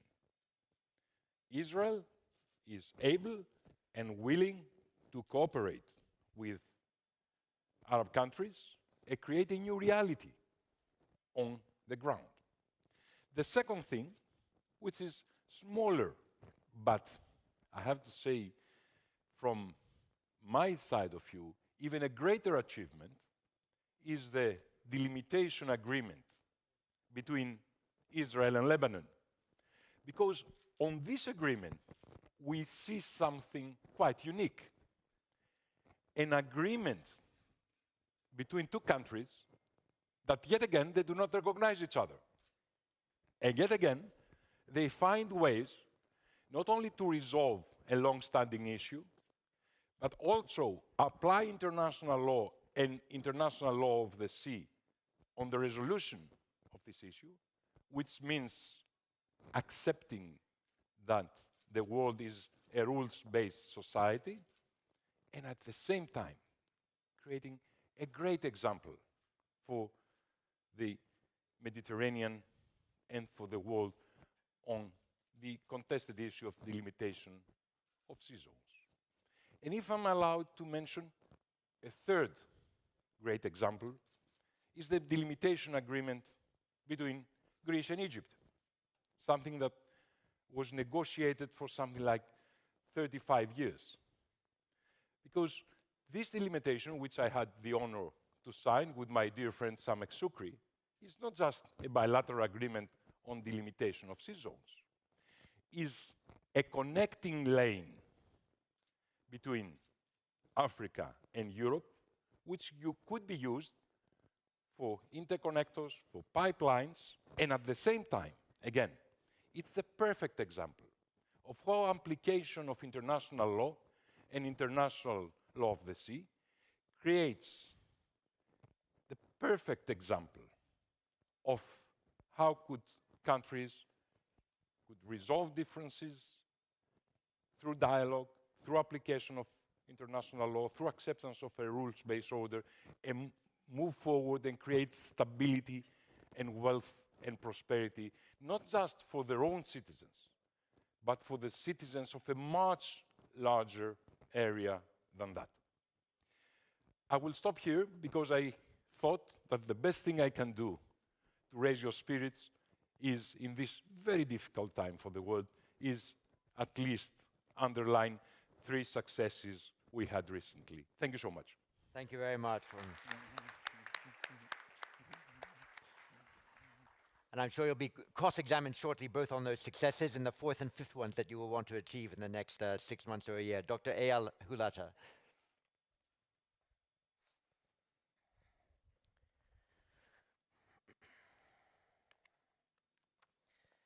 Thank you, John. Distinguished delegates and colleagues, dear friends, it is a pleasure to be here again and an honor to speak in front of you on behalf of the State of Israel. First, I would like to express my deepest appreciation for the gracious Bahraini hospitality. Thank you to His Majesty King Hamad bin Isa Al Khalifa and Crown Prince, His Royal Highness Sheikh Salman, for this outstanding event. Also, thanks to the IISS Manama Dialogue organizers, and especially to you, John, for your true friendship. Minister Dendias, I would like to thank you and your Prime Minister Matsitakis for your role in strengthening the Israeli-Greek partnership. You have demonstrated the value of having like-minded neighbors in our region arena, as well as within the European Union numerous times over the years. And my close friend, Brett McGurk, on a personal note, I've enjoyed working with you in strengthening the strategic partnership between our countries, and specifically in building security partnership in the Middle East. I want to thank you for all of that you have done, and through you, to thank President Biden for the ironclad strategic partnership with Israel. Last year, I stood on this stage and described regional threats and opportunities. My underlying message was that Israel's contribution to the region's stability and prosperity was becoming visible. A year later, I think that we can proudly reflect on several important achievements and conclude that the contribution of an integrated Israel resonates far beyond the Middle East borders. In the past year, we worked closely with our allies and partners to enhance regional stability through diplomatic, economic, and military means, while creating a hub for cooperation to jointly tackle energy, food security, technological and climate-related challenges that benefit the citizens of the region as well as the global community. More than anything, we work together to fend against Iran. Israel's most prominent security threat is clearly Iran. More broadly, Iran is the most dangerous challenge for most of the countries in the region.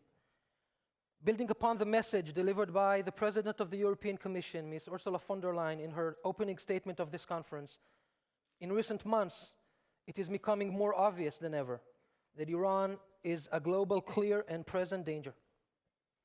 Here is a a brief list of events we all should be aware of just from this year. Alongside constant attacks against Israeli and American forces, Iran has increased its proxy activities to destabilize Yemen, Iraq, and Syria. Iran uses cyber attacks on a regular basis, but this year they took the freedom to even attack a civilian infrastructure in Albania, a NATO member. Iran has dramatically bolstered its kinetic attacks against civilian infrastructure in the UAE and Saudi Arabia. We all remember the cruise and ballistic missiles rounds on January 17th, 24th, 31st, and February 1st in the UAE. That should have been unheard of. In recent weeks, Iranian drones are killing civilian Ukrainians. If Iran is not stopped, it is likely that they will deploy accurate and short-range ballistic missiles as well. They also continue their habit to crash drones on civilian vessels on international waters. An oil tanker named Pacific Zircon was attacked not far from the shore of Oman just a few days ago. This is in addition to Iran's terrorist attacks throughout the world against Israelis, Europeans, Americans, and opposition Iranian dissidents in Turkey, Cyprus, Colombia, Georgia, Germany, UK, and even the United States, just to name a few locations of terror attempts. This is all aimed at all of us. But this year, Iran has embarked on brutal crackdown against its own people. Israel has been saying that for years, and so many distinguished speakers have said clearly from this stage, each in their own words, enough. Enough with futile talks in Vienna as they are advancing their nuclear program. Enough with ignoring Iranian deception and manipulation of the IAEA inspectors. Enough with keeping a blind eye as they smuggle arms on a regular basis to feed regional terror. And enough with hoping, in vain, that a corrupt and dangerous regime will play nice. Even the people of Iran are saying enough. How can the international community look away as the people of Iran are targeted, abused, arrested, and killed for their pursuit of freedom in their own homeland? I know that anything we Israelis say about the protests will be politically labeled. We're always accused in anything bad that's happening in Iran. But this is not about us. This is about freedom. Personally, as a son of a Persian descent mother, I extend a direct message to the brave people of Iran. Zan, Zendegi, Azadi. In English, it is women, life, freedom. And in Hebrew, Isha, Chaim, Chofish. In the past year, Israel has worked closely with the American administration to ensure that Iran does not acquire nuclear weapons, a joint goal we all share. President Biden has shown his resolve and commitment that Iran will never acquire nuclear weapons, and that the US will adhere to its commitment towards its interests and partners in the region. We deepened our policy, operational, and intelligence cooperation with the US, the E3, and our partners in the region to better cope with Iranian aggression and to intensify the pressure on the Iranian regime. Together, we will continue to form a regional architecture that could protect countries from the threat of rockets, missiles, and drones, preserve the freedom of maritime navigation, and thwart cyber and terrorist attacks. This is in the best interest of all countries represented in this room today. I want to move to talk on regional integration and seizing opportunities. In the past year, we took Israel's integration into the region to new heights. Many new initiatives are materializing, bridging between countries and addressing core challenges with the power to reshape the regional landscape. We deepened our relations with the signatories countries of the Abraham Accords. A free trade agreement with the UAE was signed, and we have similar draft to be signed soon with Bahrain. Security arrangements were concluded with multiple countries. Trade and tourism are enhanced with Morocco and much more. The Negev Summit has gathered in Israel the foreign ministers of the countries in the region together with the American Secretary of State to deliver a message of friendship and partnership. The I2U2 Forum, putting together Israel, India, the US, and the UAE, has convened both on foreign ministers and heads of state levels to promote economic projects, particularly in food security and clean energy. We strengthened our relations with Jordan and with Egypt. The leaders of our countries met multiple times during the last year and fortified the joint commitment to collaboration and peace. Last year, I flew from here directly to Dubai to sign a declaration of intent with Jordan to build Prosperity Green, a 600 megawatt capacity solar plant with storage to be built in Jordan for Israeli use, and Prosperity Blue, the export to Jordan of 200 million cubic meters of desalinated water per year from Israel. Last week, during COP27 at Sharm el-Sheikh, another milestone was reached and signed in the Prosperity projects, and we are all working hard to implement them as fast as possible. We also expanded our attempts to increase regional integration beyond the Abraham Accords. During an American leadership, an agreement was reached with the Kingdom of Saudi Arabia to allow the development in the Red Sea while maintaining proper security arrangements. Saudi Arabia approved for the first time that Israeli airlines can fly freely over the kingdom. There are still hurdles. Nothing is easy in the Middle East. But we have made progress that I believe and hope will materialize in the near future and open the way for more regional integration. And finally, we recently signed a groundbreaking agreement with Lebanon to end a long maritime dispute. I want to thank President Biden and the facilitator Amos Hochstein for brokering this deal. A lot was said about this agreement, both in Lebanon and in Israel. But here are the plain and simple facts, as my friend also talked about it just a few minutes ago. Two countries with a long history of war have reached an agreement for the economic benefits of both peoples. Israel has secured its claimed maritime territorial border, while the development of present and future prospects could now be carried out without threats. Israel hopes that this agreement will benefit the Lebanese people, assist in the economic recovery of their country, and reduce the damaging grip of Iran. This agreement will also have a stabilizing effect in the entire Eastern Mediterranean zone and in continuity to the Eastern Mediterranean Gas Forum achievements and the Egypt-EU-Israeli LNG agreement signed in Cairo in June. In conclusion, ladies and gentlemen, our work has yielded remarkable success in the past year. This is only the beginning, and the sky's the limit. The achievements we've reached this year have improved Israel's security while spreading good in the near region and the wider global arena. This is our neighborhood. I'm confident that Israel's integration in the region is vital for a better future for all of us and for global stability. My hope is that this process will continue and that in future years we will all see progress and prosperity that will make us all proud. Thank you.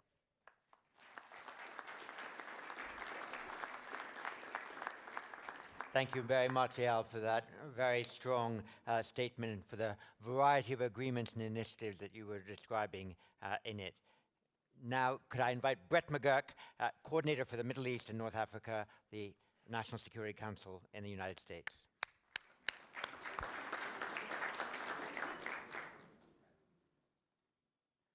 Thank you, John. I want to thank again His Highness King Hamad, Crown Prince Salman, the hospitality of the Bahraini people, and IISS for this extraordinary forum. It's great to be back again. I have to mention Eyal Hulata, who we were on the stage here last year at this time. You wear a suit and tie, but you're a warrior for the interests of your country. And we have really worked incredibly closely together over the course of the last year. And we're fortunate that so many U.S. interests overlap with yours. So we have got a lot done and have a lot to do, as you just laid out. The title of this panel is New Security Partnerships, and I'd like to, over the next 10 minutes, step back a little bit and build on what you heard from Dr. Colin Call and General Kurilla and others over the course of this weekend. And one thing, every year we're here as Americans, whether from one administration to the next, as private citizens or U.S. officials, we hear questions here about U.S. commitments to this region. And every year, senior officials like myself or others, we make clear that we remain committed, that our interests with this region are too interwoven for the answer to be otherwise. It's truly an immutable fact. Yet each year, those statements and commitments are called into doubt by some. So while I appreciate that nothing myself or anyone else can say will fully alleviate this concern that exists about America's commitment to this vital region, I will state again up front, representing the White House, and for the reasons I'll discuss, it's truly a false construct. It was untrue now as it was last year and years ago. But I know it's one we must constantly address, and we're pleased and grateful for this forum that allows us to do so. However, there is one concern we hear that is real, and it has to do with the direction of the United States of America itself. Where are we headed as a country? How durable are our policies? It's something we hear behind closed doors, and of course we hear in public. As you hear President Biden often say in some of his earliest meetings with counterparts as president, the question he got was, America is back, but for how long? So before addressing specifically this region, I want to review the bidding a little bit on what the Biden administration and President Biden has done in 2 short years when it comes to the United States at home. Because we know the state of our own country, we recognize it drives much of the anxiety we hear in this region, and ultimately its most essential element to an effective and predictable foreign policy. That's why what's been done in the last 2 years in the United States at home might risk being overlooked when discussing international affairs, yet it is most important to what we're trying to do here in this region and elsewhere around the world. So just 3 things just to put on the table that you're all familiar with, but I just want to review it. The bipartisan infrastructure law that was passed last year, $150 billion investment in our own infrastructure, in roads, bridges, networks of electric vehicle chargers, airports, public transit, the largest investment we have made since the Eisenhower administration. Second, the CHIPS Act, historic investments in science and semiconductors, $280 billion in funding to boost domestic research and high-tech manufacturing and production across our country. Third, what's called the Inflation Reduction Act, but which is the largest ever investment in clean energy and domestic energy production in the United States. So these are 3 historic and transformational pieces of legislation that will define and position the United States for the future at home and abroad. The bottom line, as you heard from Dr. Call, it's never smart to bet against the United States, particularly now, as we are investing massively in our own country and our future. And President Biden put it this way last week at the G20, quote, "No nation is now better positioned to help build the future we want than the United States of America." These investments at home often translate directly into foreign policy through, for example, the Partnership for Global Infrastructure and Investment, PGII, where we're working with partners, including here in the Gulf, to invest in the ports, airports, essential minerals, to ensure stable supply chains, all the key elements that will define and secure the future and our collective resilience. And moreover, while I don't want to make a political point on this stage, I think there's no question that our recent election once again demonstrated the resilience of American democracy, which we recognize had been called into some doubt, and a more stable democratic trajectory that can begin to reassure partners and more predictable policies, which at the end of the day are the coin of the realm of stable partnerships. So with that backdrop, our strengthening position at home, translating to strength and influence abroad, let me turn to Middle East and our U.S. policy here. President Biden's Middle East policy is clear, principled, realistic, and pragmatic, yet ambitious about what U.S. engagement and partners can achieve together. This policy, it's a new framework for the region. It was set forth clearly by the President at the GCC+3 Summit in Jeddah on July 16th, later incorporated formally into our national security strategy that was released just 2 months later. It's based on America's unparalleled comparative advantage in building partnerships to strengthen deterrence while using diplomacy where possible, to de-escalate tensions, reduce risks of new conflicts, set a long-term foundation for stability with a sustainable and permanent U.S. force posture. The framework has 5 declaratory principles. It's effectively a Biden doctrine, and it's worth laying out just in some brief detail. So let me just run through it. The first principle is partnerships, the title of this panel. The United States will support and strengthen partnerships with countries that subscribe to the rules-based international order, and we will make sure that those countries can defend themselves against foreign threats. And as the President said in Jeddah, the countries around that table are very much a part of that order. The second principle is deterrence. The United States will not allow foreign or regional powers to jeopardize freedom of navigation through the Middle East waterways, including the Strait of Hormuz, Bab el-Mandeb, the topic of the previous panel, nor tolerate efforts by any country to dominate another or the region through military buildups, incursions, or threats. The third principle is diplomacy. The United States will not just aim to deter threats to regional stability. We will work to reduce tensions, de-escalate, and end conflicts wherever possible through diplomacy. Fourth principle, integration. The United States will build political, economic, and security connections between U.S. partners whenever possible, while respecting each country's sovereignty and independent choices. And finally, the fifth principle of values. The United States will always promote human rights and values enshrined in the UN Charter. These principles, partnerships, deterrence, diplomacy, integration, and values, are not slogans. They are truly mutually reinforcing elements of national policy that is delivering results, even in the face of significant global risk and uncertainty. Let me just provide some examples of what we've done just over the last year. Partnerships. If you go back almost 2 years from the beginning of our administration, we've worked to strengthen relations with longstanding partners in the region, from Morocco to Egypt, Israel, here in the GCC, through 200 military exercises, strategic dialogues, high-level visits, including now 2 presidential visits, exchanges, and constant engagement, albeit often behind the scenes, counterpart to counterpart. We're building new partnerships, as you all just laid out, in formats such as I2U2 or the Negev Forum, to tackle pressing challenges from food security to climate change. Deterrence. In the last 2 years, the United States has acted militarily against threats from Iran and its proxies. We've enhanced the deterrence capacity of our partners. We've established new and innovative, the focus of General Kurilla's speech, which if you didn't see it, I really would recommend reading it in detail, innovative maritime domain awareness networks, and at times through close cooperation, we have exposed and deterred imminent threats, such as what happened here just 3 weeks ago when Iran was preparing for an attack against Saudi Arabia. That attack likely did not occur because of the close security cooperation between Saudi Arabia and the United States, which is ongoing and continuous.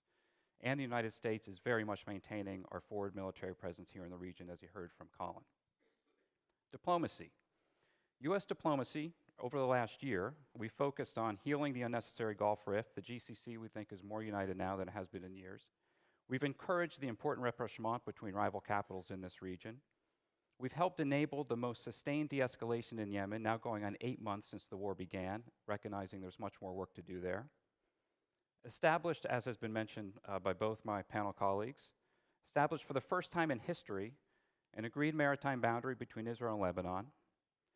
We have reunited the United States and Europe and much of the world against Iran. This was not the case when we entered office.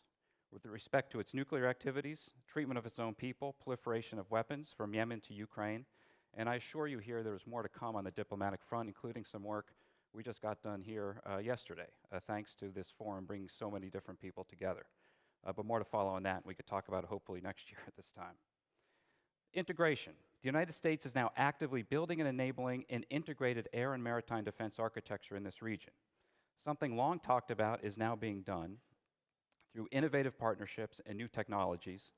And beyond security, we are supporting infrastructure connections through Iraq, the Gulf, and Jordan, supporting new free trade agreements between Israel, UAE, and Bahrain, opening airspace, including, as you all just mentioned, for Israeli civilian aircraft flying over Saudi Arabia, all the essential elements for an interconnected, prosperous, stable region over time. Finally, values. Just as we are always striving to perfect our own imperfect democracy, we will always raise concerns regarding basic rights in our engagements here and elsewhere. The President did so in his visit here in July and in Egypt just 2 weeks ago. It's who he is, and it's who we are as Americans. The United States remains the world's largest bilateral donor of humanitarian assistance in this region, and we urge our partners to act in words and deeds in line with the essential principles of the UN Charter, which is why it's important that nearly every U.S. partner in this region has now voted in the UN General Assembly to condemn Iran's invasion and illegal annexation of portions of Ukraine. So in closing, just return to the theme of this panel, partnerships.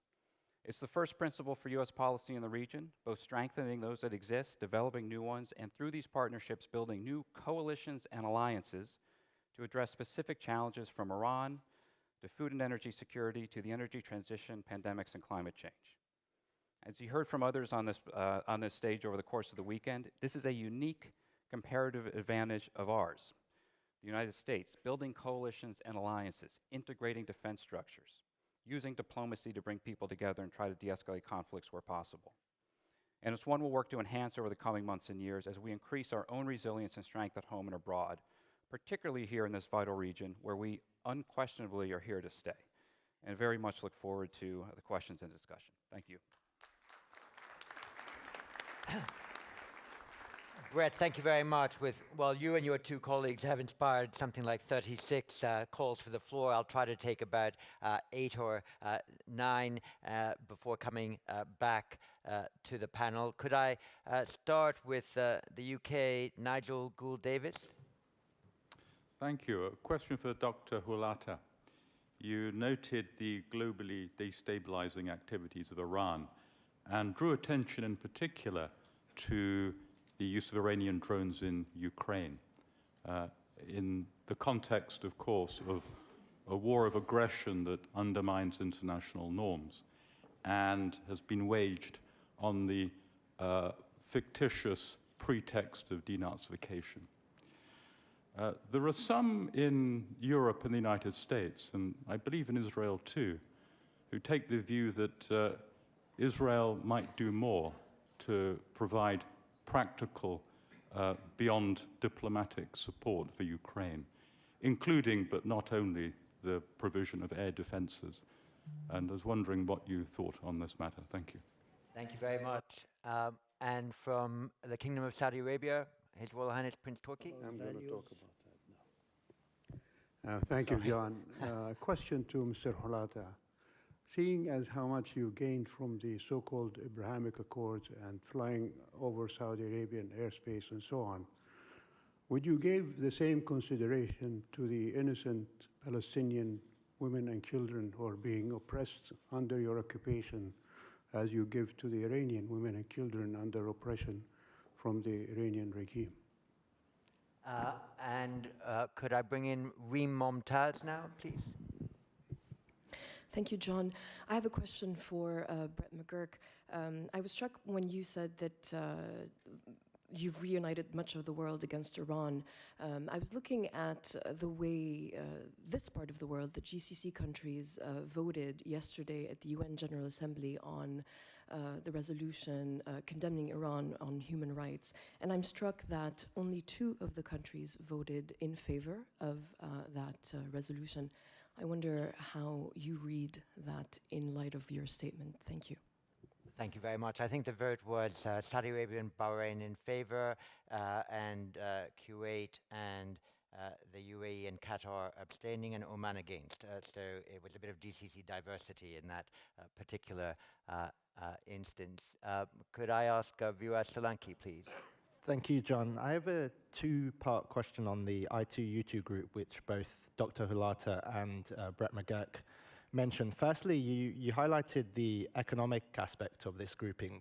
Going forward, do you see an opportunity for the grouping to have a security focus, in particular on maritime security, now that Israel has participated for the first time in the US-led international maritime exercise alongside the UAE and India, and also on counterterrorism, with all 4 members of this grouping having a similar perspective on this issue? And secondly, do you see any challenge on the fact that the group doesn't have a similar perspective in terms of China?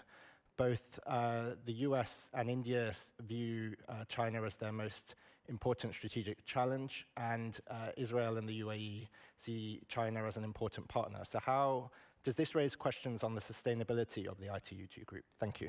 And from the UAE, Marwan al-Blusi. Thank you, John. So my question is to Dr. Hulata. I'm wondering if you can chart out to us the Israeli rules of the game in the Middle East with a nuclear-armed Iran. Thank you. Thank you very much. Mohammed Saladin Hassan from Egypt. Thank you, John. My question to Mr. Dindias, the Foreign Minister of Greece. Of course, in your presentation, sir, you have described the situation in the East Mediterranean as all wine and roses. In fact, the shortfalls coming from the impact of those imaginary maps that been published about exclusive economic zone and agreements with some countries, which is not based on international law or the international law of seas. What's your, comment on that? Thank you, sir. Thank you very much. And from Israel, Tommy Steiner. Thank you, John. A question, first of all, to Mr. McGurk. I listened carefully to your remarks, and there is an elephant in the room which you did not mention, which essentially is China. Now, there is reason to believe that if you would state clearly that because of China, US is far more committed to the Middle East than ever before, which, a decade ago there was an opposite concern. Today it's different. So the question is, why not mention it straight on? Because that allows Israel to assume that I2U2 has nothing to do with China, and that the high-tech dialogue has nothing to do, like the G5 or G6 initiative with Saudi Arabia, nothing to do with China. I can go on and on. So. Thank you very much. Irene Mia from Italy and the IISS. Thanks, John. I was wondering whether the panelists can expand on the state of cooperation on key issues of soft security, including migration and food security and climate vulnerability and adaptation in the broader region. Thank you. And from Bahrain, Hassan Al-Hassan. Thank you very much, John. My question is addressed to Mr. McGurk. Mr. McGurk, you mentioned and referenced the PGII, the Partnership on Global Infrastructure and Investment. It seems to me that the US has been actually geo-economically absent from the MENA region. In terms of trade, it's overtaken by China. Its free trade agreements that the US has signed is with the smallest economies in the region, Bahrain, Jordan, Oman, and Morocco. In terms of aid, most of the aid that the US has disbursed, around $350 billion since 1946, has been in the form of military assistance to Israel and to a lesser extent, Jordan and Egypt. In the follow-up to the Jeddah summit, most of the geo-economic announcements were all about GCC-funded initiatives, with only a $1 billion announcement that I have seen on the part of the US to help promote food security in the region.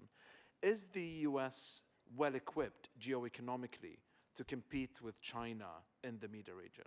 Thank you. Thank you very much. And from the US, Lawrence Rubin. Yes, thank you very much. My question is for all the panelists.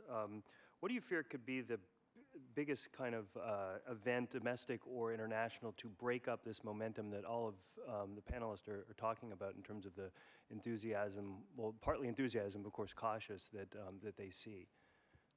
And from India, Asif Shuja. Thank you so much. My question is for our panelists from Israel. You have mentioned, and we all know, that President Biden has said that Iran will never be allowed to have a nuclear weapon. Now, we can safely assume that he must also be having a plan to counter that. In your view, which is more secretive in nature, the Iranian nuclear program or the plan to counter it? Thank you. Thank you very much. And I'll take two more questions before coming back to the panel. And tactical warning is that I will ask them to respond in the order in which they originally spoke. So two more questions there. Ebtisam Al-Ketbi from the UAE. Thank you, John. I have two questions.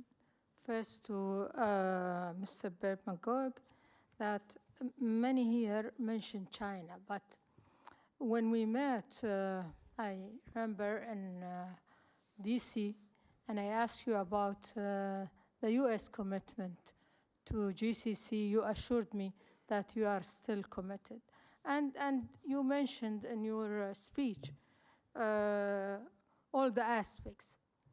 But my worry, because what I heard from Undersecretary of Defense, Colin Kahl, that either us or you, so this commitment will be conditioned by our relation with China, which we look to China. We don't look at China as a threat like yours. And they are a strategic partnership in terms of economy.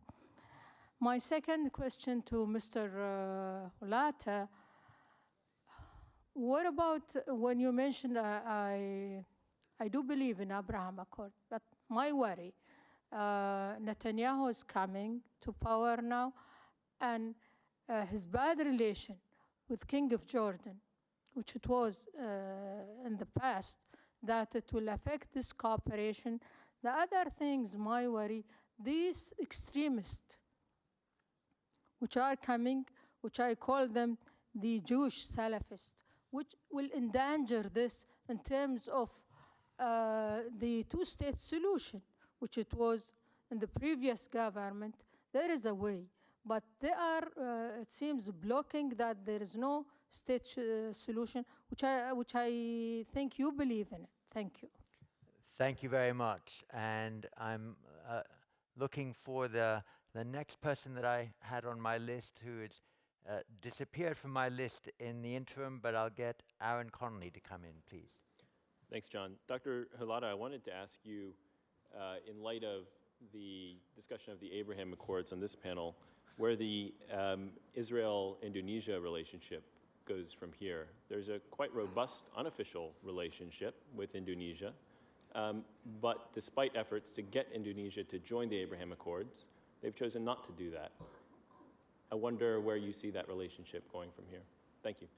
Thank you very much. Well, Nicholas Dendias, any comment on what you've heard from the floor and a couple of additions? Yeah. Well, my agenda is rather limited on the question asked me, to me, so that's which quite good, means not many, or at least not that many problems in my plate. Well, first of all, on the question asked by the Egyptian general, what I try to do is strike an optimist note in a very dark situation for the world. That's why I picked two successes. If I look at our failures or to the crises we're watching around, then the catalog will be endless, and I will be talking from morning to evening and start the next morning. Now, for our region, for example, I could name three. A, Syria. Syria is a failed state, and let me be honest, we don't have a policy to address the situation in Syria. And by we mean the Western world, the value-oriented society. We're just bywatchers. We do nothing. Libya. In Libya, we have something like two governments, 5 fractions, numerous militias. You name it, it's there. And Libya is asking us a disruptor in 2 ways. It signs illegal agreements with Turkey, creating potential problems, and with just saying problems, I understate what may happen with Greece, and at the same time spreads weapons to the Sahel. And in the Sahel, we see a situation which goes beyond control. And we have a very few thousand French, with the help of the United States and small help from a few others, who try to control an area which is 2 times the size of the United States. And of course, I was in the Niger just a few days ago, and please let me tell you, we are failing in the Sahel. And last but not least, Turkey. Turkey acts as a disruptor. Turkey does not accept international law, does not accept international law of the sea, is a NATO member country, does not impose any sanction of Russia. If you look at the Turkish budget this year, you will see 30 added billions. This is the profits of Turkey because of the Russian invasion in Ukraine, and Turkey not imposing any sanctions on Russia, and 800 Russian companies relocating to Turkey. So there are many, many problems. But what I tried to show is that problems are resolvable. It is not something that we cannot address. If we have rules, if we have a rules-based order, and if we have goodwill, all the problems we are facing today, or at least most of them, are addressable. And we should not resign from the hope that we can create a better world. We should not allow despair to cover our region. And on the second question asked to me, what I'm afraid of, I'll tell you clearly, is A, lose of hope.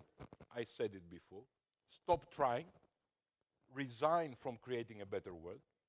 And B, allow the revisionist narrative to prevail, to become over dominant. That is why I hope that Ukraine will be successful, because it is not just a victory for Ukraine as a country against an aggressor. Greece has nothing against Russia.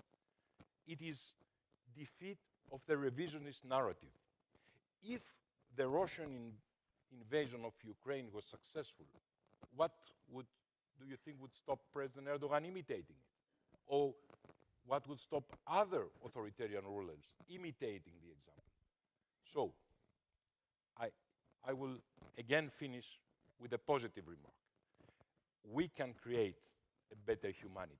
We have all the resources to address the challenges, including, by the way, climate change, which affects this region. But we have to believe in it and try hard. Thank you.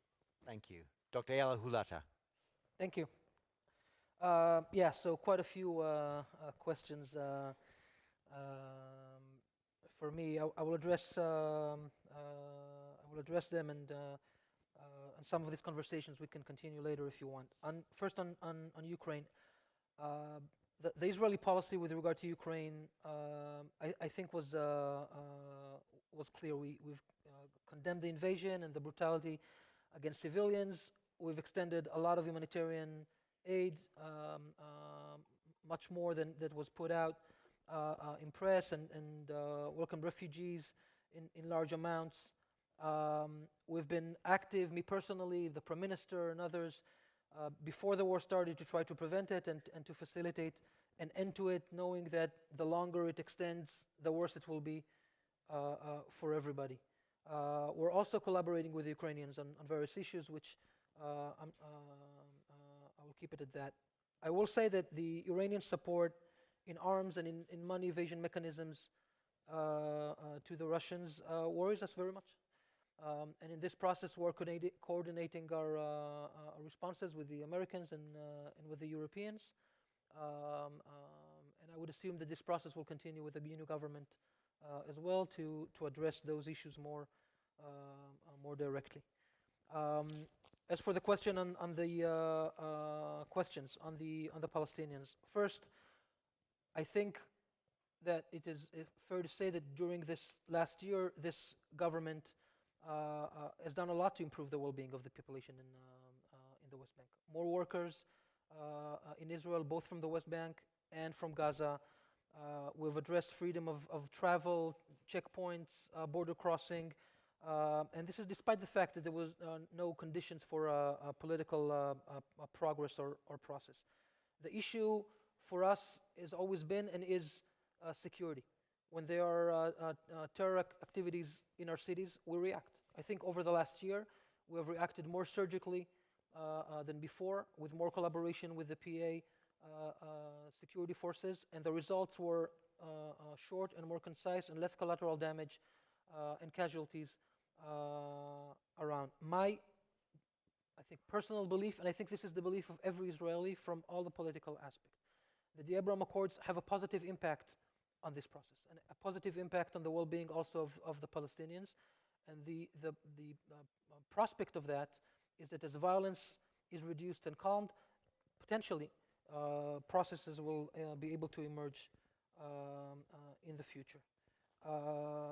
Brett, the ITU questions I will divert to you. And I will also just respond to the question about Iran. So, I mean, the question about what will the U.S. do, I'm sure Brett will respond. I will say that it is Israel's commitment to ensure that Iran does not go nuclear. We've said this for years and years, and if it comes to that, we will do whatever it takes to prevent Iran from going nuclear. We feel that this is also the commitment of President Biden. And we build upon this partnership for the future. I will say that we treat that as a contingency that we must prepare to, but we strongly believe that if the international community works together, and I think there are new conditions for that at this point, it doesn't have to get to war. But if it so happens, Israel will be prepared. Thank you. Brett McGurk. Thanks. I'll go in order here. On Iran, I think there was a question about, is the world really united? Look, I think you heard the speakers here, including the opening speaker with Ursula von der Leyen talking about the EU policy. This is a real, I think, a sea change in terms of how the world is looking at Iran. We are very much coordinating sanctions policy from the US, EU sanctions, UK sanctions. You see them on drones, on human rights and everything else. A very coordinated global effort. So I think UN General Assembly votes can be a little strange sometimes. It depends on how certain things are phrased.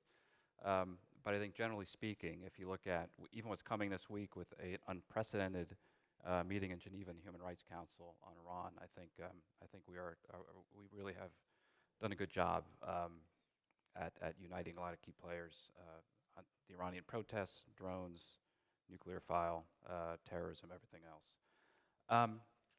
A couple questions on China, and I think Colin's remarks. I think Colin very much laid out what is a truism, that recognize the economic relationships with China. We have largest trading partnership with China. That's something that is not a surprise.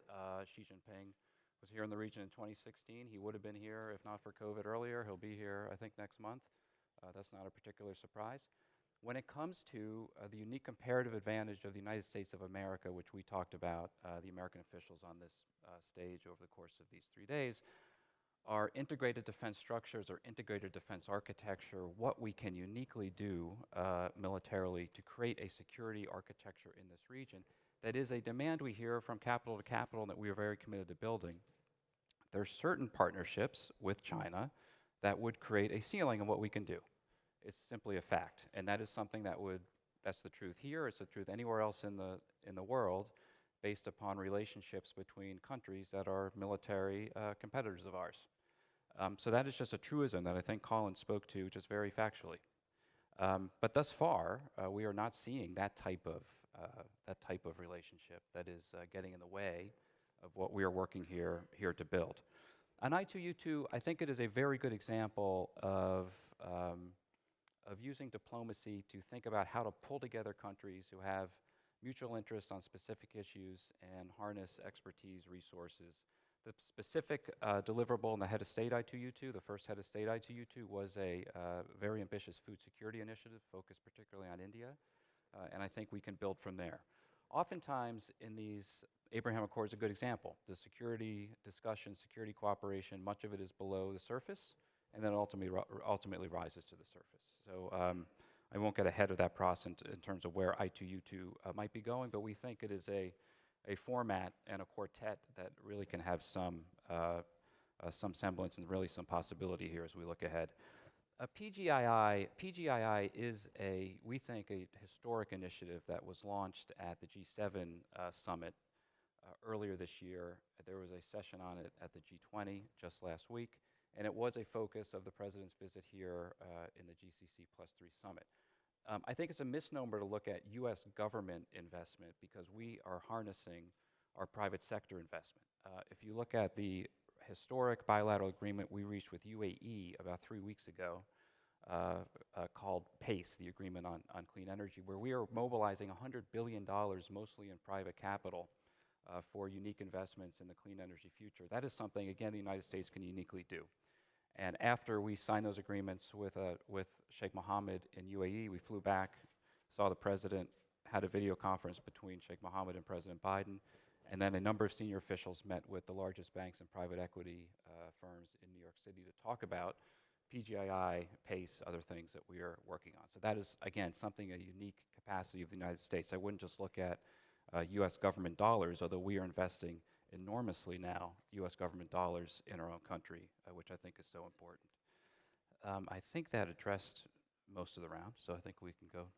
Thank you very much. We'll take 6 or 7 more, and then when I come back to the panel, we'll come back in reverse order and seeing at the end what the balance is between pessimism and optimism from the Greek foreign minister. Let's start with Saudi Arabia and Shafi Aldana.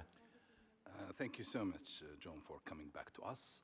My question is to the Greek minister, Nicola, about we'd like to hear your view on the ongoing Ukraine war and relation between Greece and the Gulf states and Europe in general, and also on the role that is being played now by Saudi Arabia, especially in trying to find a peaceful end for the ongoing crisis, war in Ukraine.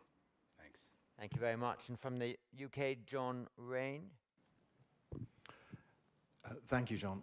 Looking at the new partnerships, it seems to prove the fact that countries can choose their partners, but they can't choose their neighbors. And one neighbor which is material to the stability of a number of key Middle East countries, Syria, Iraq, and Iran, is Turkey. And I can't quite see yet where Turkey fits in to the new lattice work of partnerships in the Middle East. And do the panel think that the new partnerships can solve the old problems without Turkey being in there somewhere? Thank you very much. And Noah Bonsi from the US.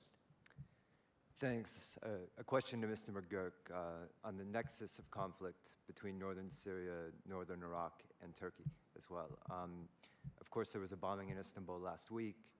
There were airstrikes by Turkey in northern Iraq and Syria last night. There have also been some solid reasons to believe that while de-escalation is clearly necessary, that there is some room for U.S. diplomacy.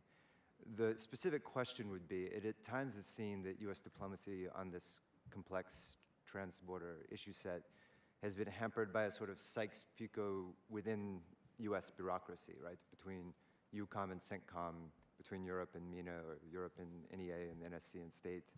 Is there any prospect of a U.S. approach to sort of overcome those institutional divides and empower U.S. diplomacy, maybe through appointment of or empowerment of a senior official who could transcend that line? Thanks. Thank you very much. And from Turkey, Esin Çatil. Thank you very much. This is not a question, but a clarification of what the Minister Dendias mentioned recently. Our foreign policy is shaped upon the principle of peace, international law, and diplomacy.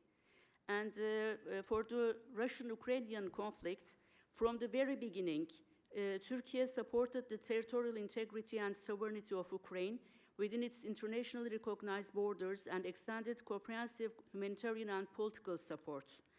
And at the same time, we hosted the Ukraine-Russia talks as a facilitator in Antalya and Istanbul. And unfortunately, what you said, Mr. Minister, about the President Erdogan is absolutely unacceptable. Thank you very much. From the UK, Tom Beckett. Thank you, John. I've heard a concern that Iran may, alongside the drones that it's been transferring to Russia, may begin to transfer ballistic missiles. Noting that interdiction efforts to prevent Iran sending them to the Houthi have not been wholly successful, what confidence would we have that they could be interdicted going to Russia? And could any new measures be applied to Iran's proliferation of weapons in the region? And from Italy, Maria Fantapi. Thank you, John. A question for Mr. Hulata. You have spoken about regional integration. However, what regional integration, the way you have presented, very much look like as a also security alliance against Iran. How can you ensure that this security alliance against Iran doesn't actually unleash an escalation that will eventually backfire on your very partners here in the Gulf? Thank you very much. And also second question for Mr. Dendias. What is possible in terms of European Union approach to the escalatory measures in this region, also when it comes to keeping the door open for a dialogue with Iran, because this door seems to be closing. Thank you. And Hafsa Halawa from the UK. Thank you very much. One question to the entire panel vis-a-vis Iran. There appears to be credible threats being made of an invasion into northern Iraq to counter what is happening domestically. To what extent are these new security partnerships able to respond to that, and what would that look like? And a second quick question to Mr. McGurk. You mentioned clear, principled, pragmatic, and values-based agenda for foreign policy and security relationships. How does the US administration reconcile that with its friendship and partnership with Israel and the continued behavior towards the Palestinians and the refusal of the right to self-determination? Thank you. Thank you very much. And from China, Tingyi Wang. Hello. This question actually for all participants, especially for our American colleague. My question is still Palestinian issue the key issue of Middle East affairs? For these states who have historical responsibility for this, do you have any concern of human rights there? Thank you. Thank you very much. So I think we'll come back to the panel. I apologize to the 14 to 16 people who I wasn't able to bring in. I tried to bring in people who hadn't yet had a chance to take the floor. So thank you very much for your understanding. We'll go, as I advertised, in reverse order of the way in which they originally spoke. So Brett McGurk first, please. A couple minutes each. Thanks, John. Real quick, I think Turkey's role in this architecture, the polarization we saw a couple years ago, I think we do support the rapprochement between whether it's Ankara, Abu Dhabi, Ankara, Riyadh, Ankara, Cairo. We think that's good. Dialogue is good, even when there are still differences there. And so that's something we have very much encouraged. That gets to the question in northern Syria. A very complicated situation, fairly well familiar with it from former roles I've had. We inherited a situation that might not have been how we drew it up, but we maintain a military presence in the eastern portion of Syria. We will continue to maintain that military presence. We believe it is essential to ensure ISIS cannot resurge. There is a camp at Al-Hol with about 50,000 people that is an international problem.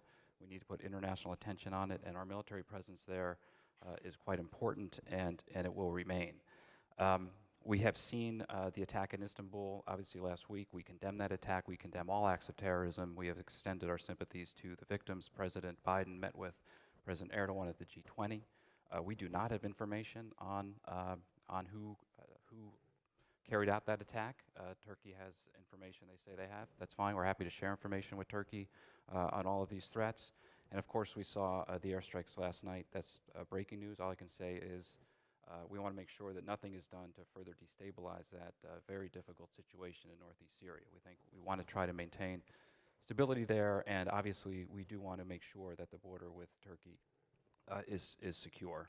On Iran and UAVs, it's not just interdictions, it is sanctions and a number of other measures that we are taking, and kind of week to week you can see this play out to try to get after that problem. It's not the UAV trade to Russia for use in Ukraine.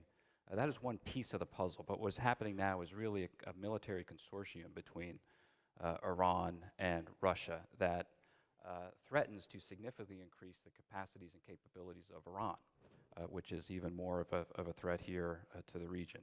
There's a question on Israel and tension with our values. I reject the premise. I think fundamentally, as President Biden has said, if Israel did not exist, we would have to invent it. We also are very focused on the situation with the Palestinians in the West Bank. President Biden traveled to Bethlehem, met with the Palestinian leadership. We are doing all we possibly can, and we have said if the parties are ready to have a dialogue, we are ready as well. But we are very focused on that problem. We have a 3-star general in Israel focused on security cooperation, trying to diffuse tensions wherever we can. I think that covers it, John. Dr. El Hulata. Thank you. So first on the regional collaboration question, I think we gave a lot of emphasis this year for the collaboration to be on things that are not just security. Economy, people to people, private sector to private sector, so that this does not reside only in the context as you asked of just security arrangements, and I think this is crucially important for this to last for long and to add more countries into it. The defense collaboration and the security architectures, as they are being evolved, their intention is to allow for better defense for the various issues. Israel does not expect any of the countries not to fight on our behalf or to suffer because of our unique security considerations. When these countries are being attacked, it is not because of us, it is because they're being attacked by Iran. And if we can assist them in being defended, then this is, I think, our obligation and duty. And in light of the other questions, and given the fact that the World Cup is starting today, I want to give you an assist on optimism for you to score. And I mean, this the Middle East is a difficult neighborhood any day of the week. And I think that if we look at it from an historic perspective and look at how the blocs and coalitions have evolved over the dozens of years, many things have shifted, and most of them, I think, generally are for the good. I think what we need to do is to continue to make sure that we're working towards the right direction, and with hope and hard work to do our part and share to leave behind us a better place. Thank you. Yeah, thank you very much.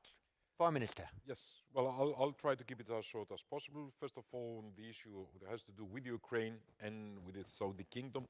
Well, we Greece see ourselves as an entry point towards the Balkans, towards Central Europe, and towards supporting the Ukrainian effort. We have a port in northeastern Greece, Alexandroupolis, which is the main port now used by NATO to support Ukraine. But also we see ourselves as energy hubs. We can transfer energy from the Arab world, from Africa towards Europe. And there's a lot of infrastructure, of pipelines, of interconnector that are being developed as we speak to address the challenge that Europe faces on energy, especially the Balkans and Central and Eastern Europe.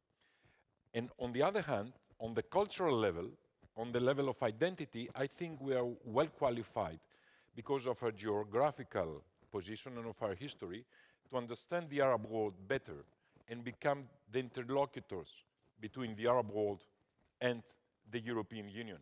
We are at a cultural cross point, and we could be extremely useful on that. And I have to say we're watching with great interest the reform of the Saudi Kingdom, the reform effort. On the issue of where Turkey fits within the architecture of the region, well, for us, this is clear. Eventually, Turkey will have to fit in the security architecture of Eastern Mediterranean. Turkey is a big country with a very big population, with a very important economy, and we cannot ignore its presence. What we hope is that Turkey's policies serve this goal of ours. Please allow me to say that Greece is the only country, I repeat, the only country that still clearly favors Turkey's candidacy to the European Union. Of course, upon the conditionality. Human rights, rights of women, etc., institution building, etc. But in principle, we would like Turkey in, not out. The question is, does Turkey's policies serve this goal or not? And let me give you two examples. Casus belli. Turkey is the only country in the world, I repeat, the only country in the world that have issued a threat of war against another country, Greece, if Greece exercises its lawful rights according to international law of the sea and extends territorial waters in the Aegean to 12 miles. How could that happen in the 21st century? B, delimits sea zones with the so-called government of Libya against international law, ignoring that islands have all rights as the mainland. To give you an example, is as if Greece would be limiting the central Mediterranean with Tunisia, ignoring the presence of Italy. So the lines go over Sicily, as the lines there go over Crete. So Turkey has to understand that it has to function within the rules-based order. And then, of course, Turkey will become an integral part of the security arrangement of this region. On Iran and the European Union. Iran, as we all know here, regardless of from which angle we see this, is a very difficult case. You know that the European Union, I'm not speaking for Greece, I'm speaking for the European Union.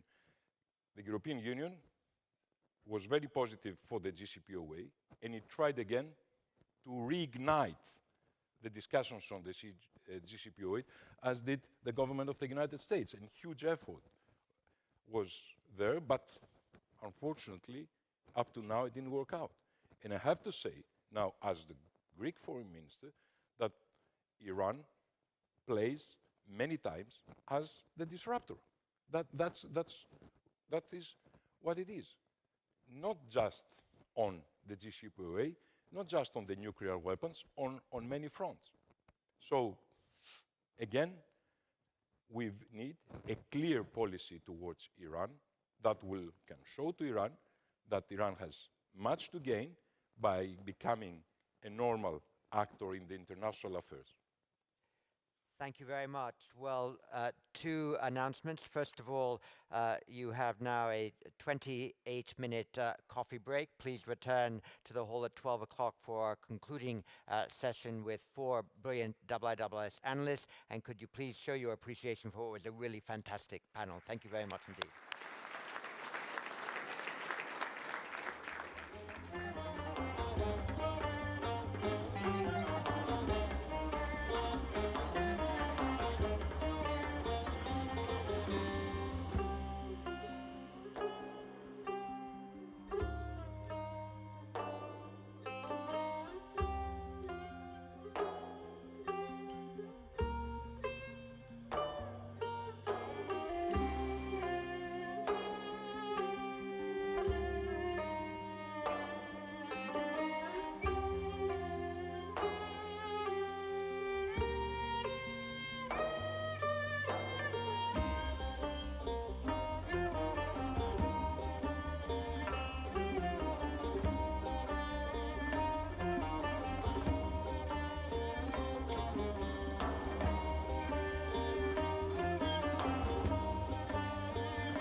much, Your Royal Highnesses, ladies and gentlemen. I hope that you've been reasonably well fueled during that 29-minute coffee break. I'm glad we're having many people back in the hall for this concluding session, and you will have noticed that in contrast to the previous sessions where we had foreign ministers, national security advisors, and military professionals addressing us, we thought we would, in this last session, invite 4 of our IISS analysts to give their own perspectives on the various issues that we've discussed over the last 2 days and help animate a conversation on the basis of their analysis and some of the issues they think all of us will still have to be confronting in the year ahead of us before we perhaps again convene, will certainly convene in the 3rd or 4th week of November in 2023 for the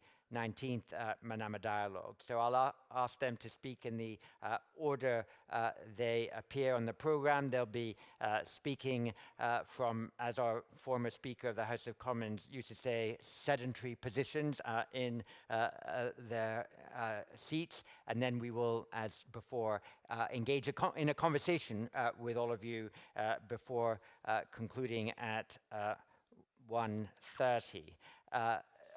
The 4 speakers are Dr. Hassan Al-Hassan, who's from the Kingdom of Bahrain and works in our office here in Manama. He could speak in French, but he's going to speak in English.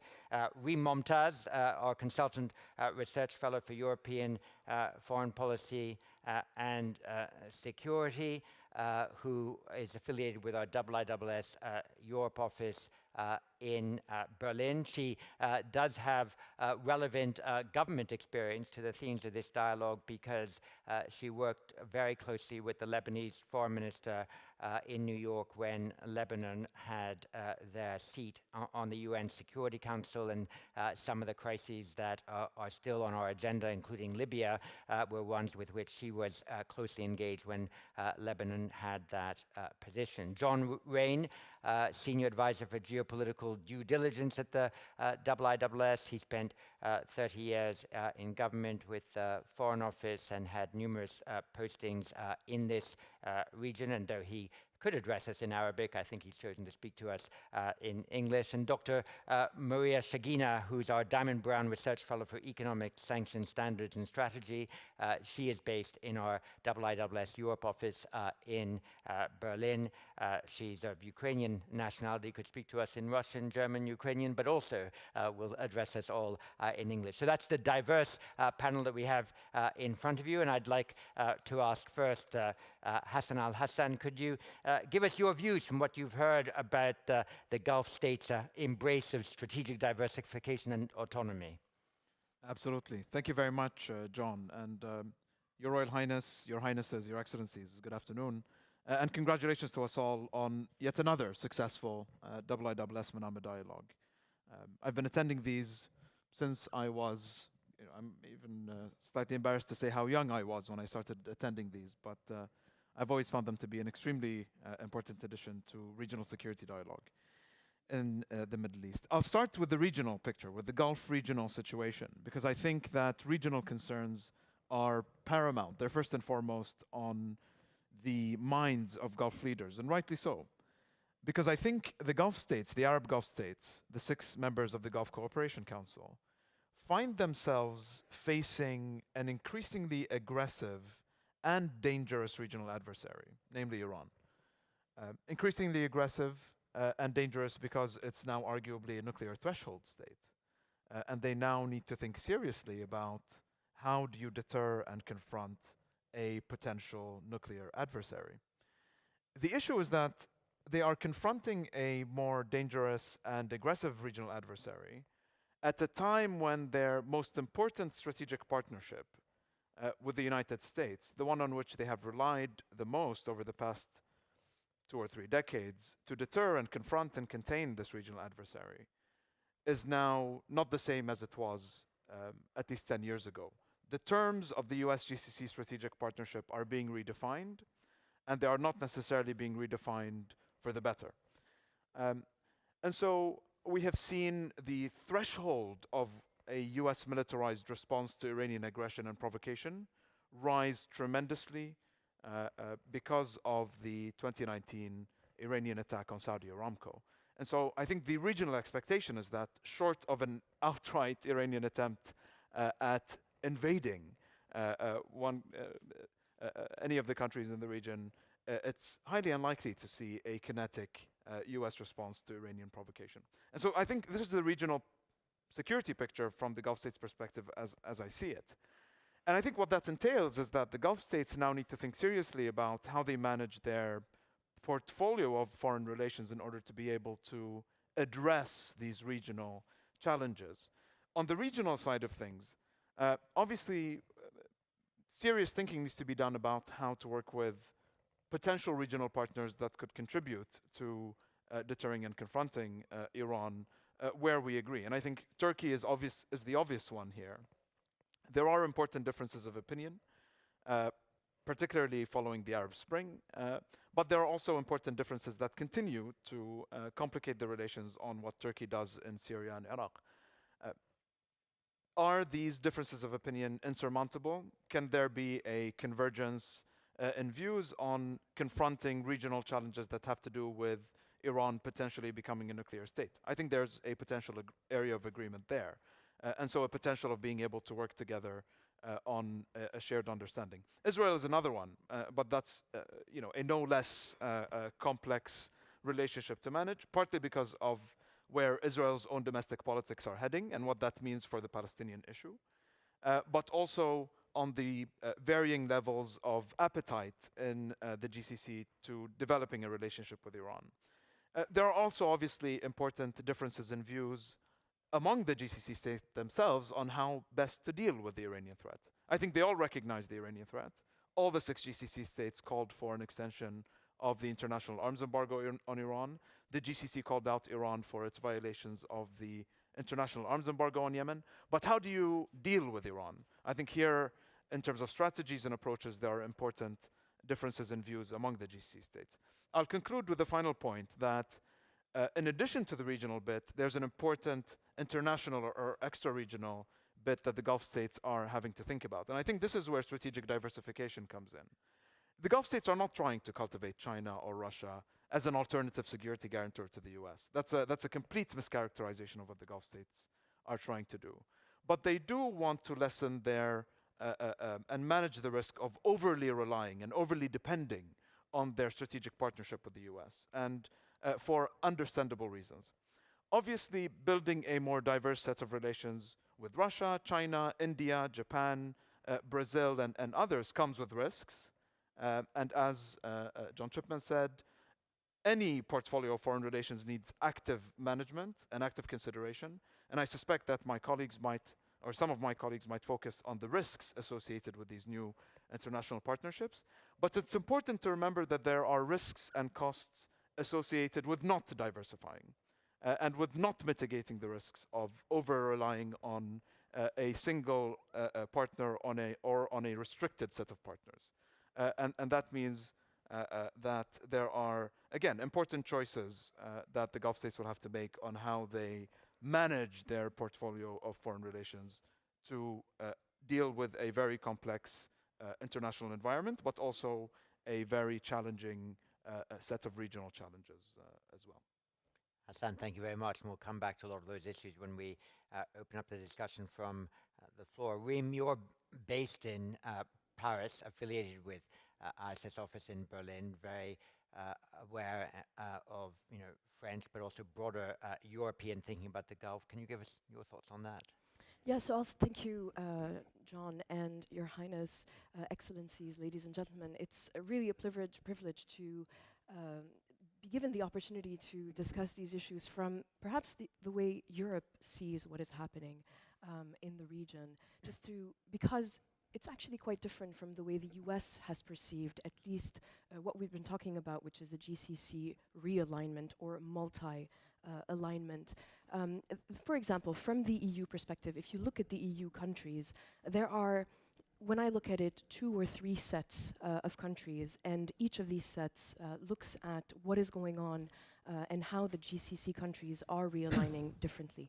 you have a first group, France, perhaps even Greece, who in a way share a lot of what is driving the realignment of countries like the UAE or Saudi Arabia.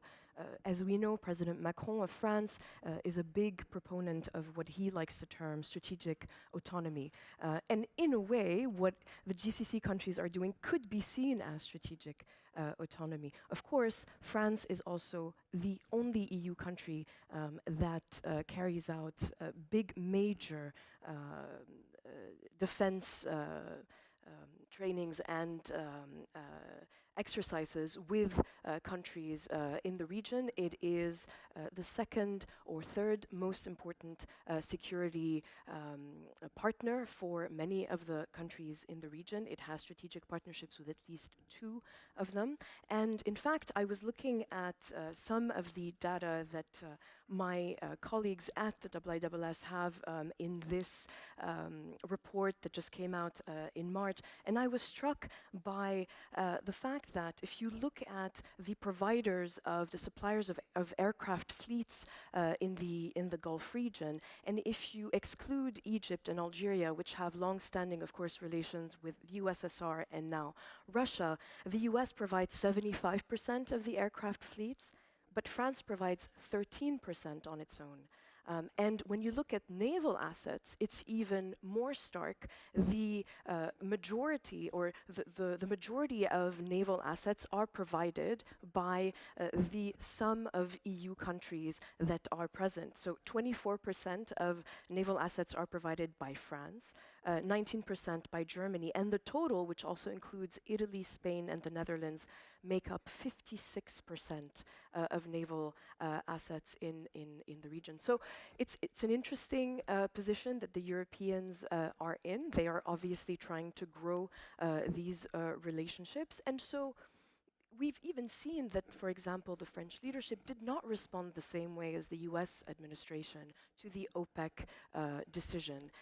The reaction was very muted. There was no real public reaction, and that is something that needs to be kept in mind. Now, of course, we are seeing also in the EU, as a result of the war that Russia launched in Ukraine, a shift in the geopolitical center of gravity towards the Baltic states, towards the Eastern European states and the Nordics. And these countries don't have those relations with the Arab world. They are at the forefront of what Russia is doing and Russia's aggression. And for them, it is an existential fight. And so they are perhaps less inclined to see Gulf countries hedging with regards and towards Russia in a positive light. And there's another component, which is public opinion in Europe. Public opinion doesn't really think much or in a very constructed way about the Gulf region, but they do think about oil and energy. And when the OPEC decision was made, these are the terms in which it was discussed in European media. It was, those Gulf countries are taking advantage of our weak position right now in the energy crisis that we are dealing with. So that is something that perhaps should be on the radar of Gulf countries. To go back to the role that, for example, France wants to play in the region, and just to expand beyond the war of aggression that Russia has launched against Ukraine, let's talk about regional dynamics and regional conflicts. As you know, France last year launched what it calls the Baghdad Conference. It was a co-organizer, of course, with Iraq, but it was a conference where Saudi Arabia, Iran, Qatar, Turkey, the UAE were present at a very high level. And it was a conference that has the ambition to find a regional structure to look at how to stabilize the region and how to come up with security responses to some of the challenges that have come up. France, of course, wants to hold another Baghdad conference this year in Amman. We'll see how able it is going to be to do that, given that currently the tension between Iran and France is extremely high. You will note that this past Wednesday, Emmanuel Macron, when he was at the G20, made a statement that was actually quite unusually blunt about Iran, calling it out for taking hostages. Now 7 French nationals have been taken hostage by the Iranian regime, and so Emmanuel Macron has called them out for that. He's called, of course, them out for their repression of their demonstrators, and he has called for calm. It's going to be interesting how that is going to bleed into those regional security constructs that France is trying to be a part of in the region. And I will stop there. Thank you very much. John Rain, give us your own sense of how perhaps the Gulf, from your perspective, is reacting to the Russia-Ukraine war and how it might seek novel alignments. Thank you, John. It's very nice to be back in the Gulf amongst friends, and at what a time. So I wanted to, if I can, strike a slightly more positive note here. I won't be as sunny as the Greek Minister for Foreign Affairs was, but I think this is a time of both high risk and opportunity for Gulf statecraft. And the reason I think that is because wars in Europe tend to result in a restructuring of the world order, which presents both challenges and opportunities for everyone. But I think there are a particular set of challenges for Gulf power. And the overarching statecraft challenge for Gulf powers is how do they articulate that power in the new system? And I think there are 3 areas in which Gulf power, which I've seen grow steadily over the last 40 years, is a major factor, potentially, in global decision-making, global outcomes. And I've arranged these in 3 M's to help me remember, and I hope you. The first of those is money. And we haven't talked so much about economic power at this, which is a regional security dialogue, but let us not forget the economic power which the Gulf wields is enormous. Over the last year, that has grown considerably.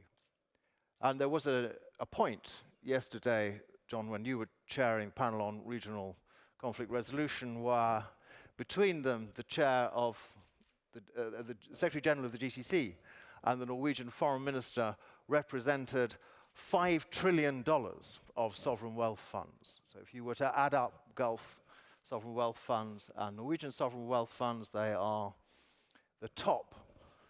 They constitute the top half of the top 10 of global sovereign wealth funds. That's a lot of discretionary spend, not committed against budgets, and available for strategic investment globally.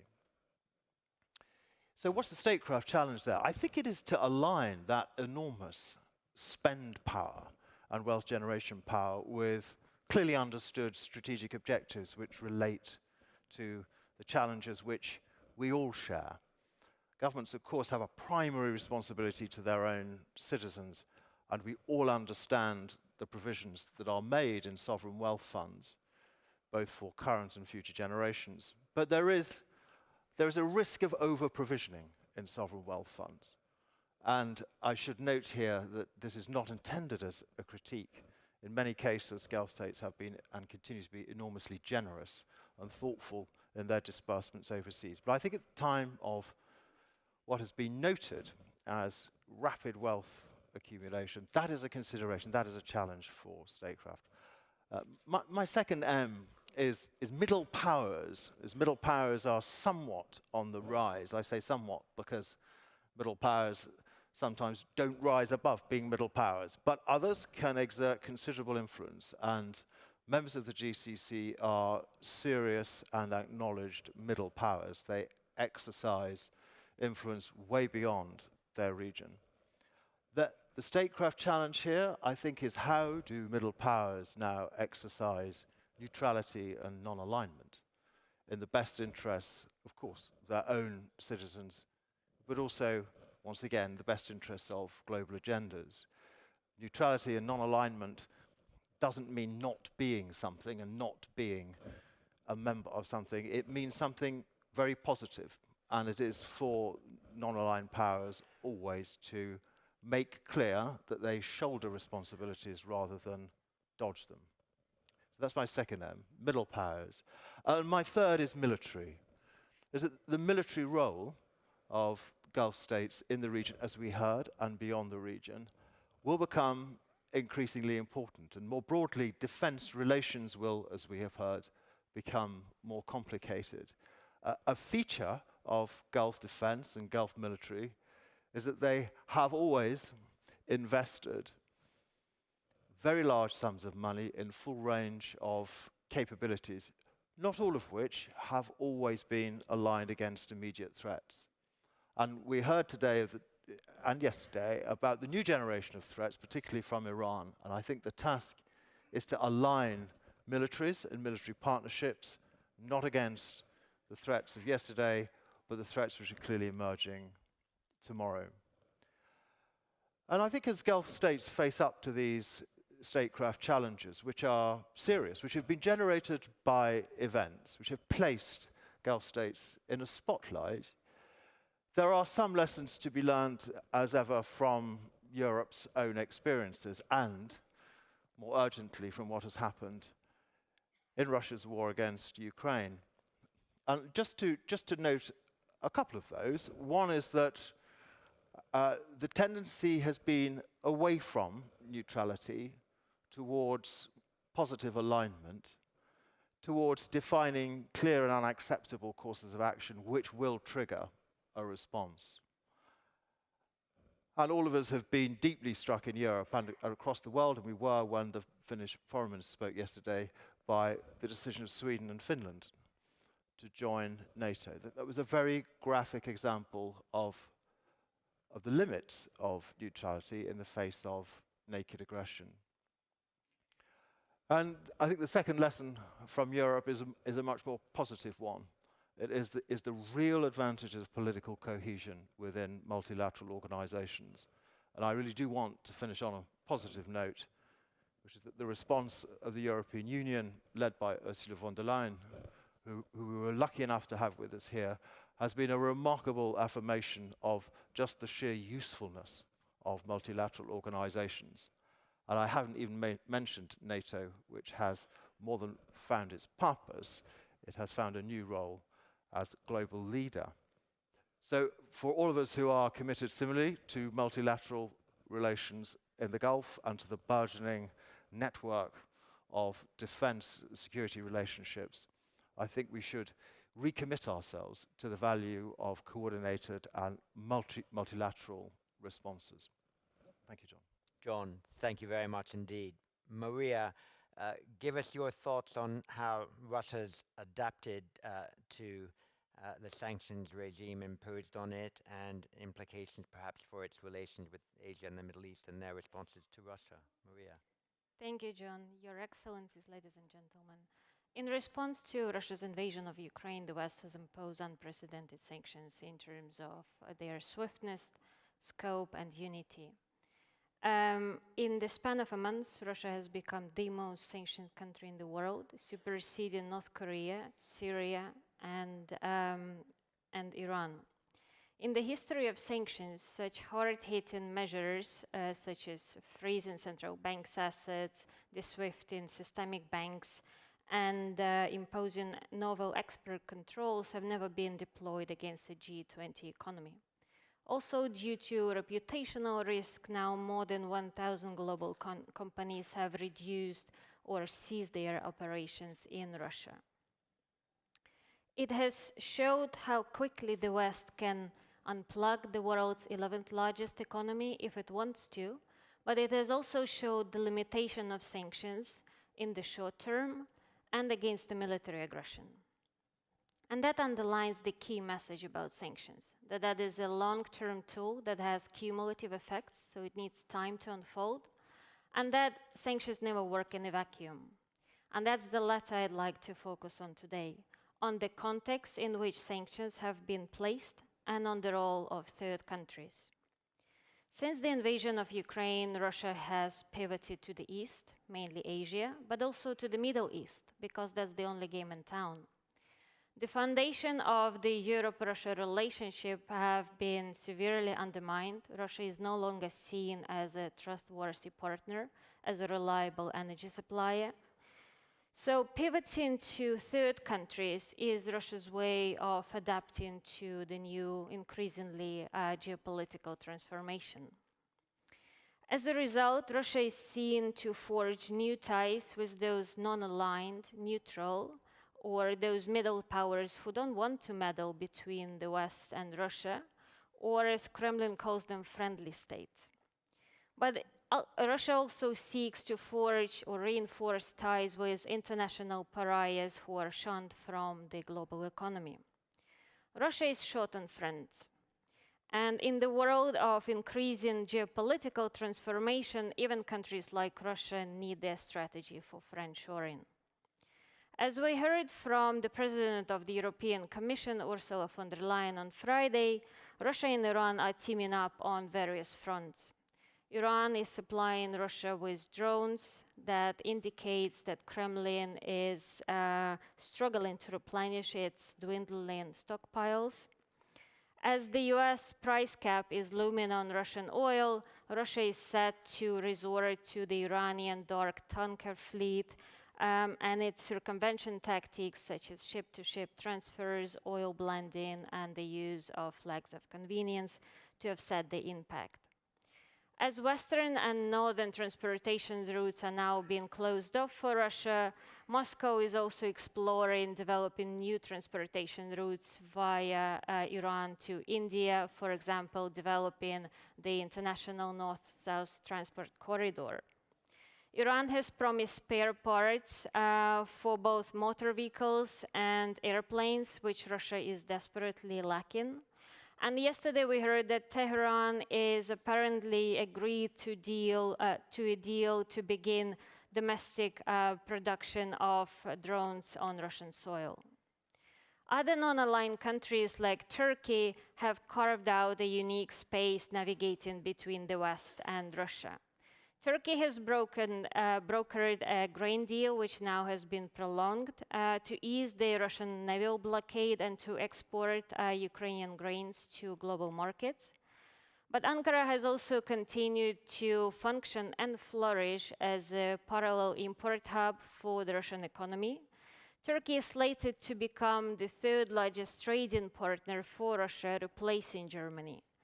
Turkey, but also other countries from this region, have provided a safe haven for rich Russians seeking to protect their assets. By May, a new geography of the Russian elites have taken shape, with one clear center: it's Dubai. Before the invasion, only 3% of private flights departing Russia flew to the UAE. By May, that figure rose by 14%. For all the talks about Russia-China no-limit partnerships, there are clear limitations about that relationship, and that is defined by China's national interests.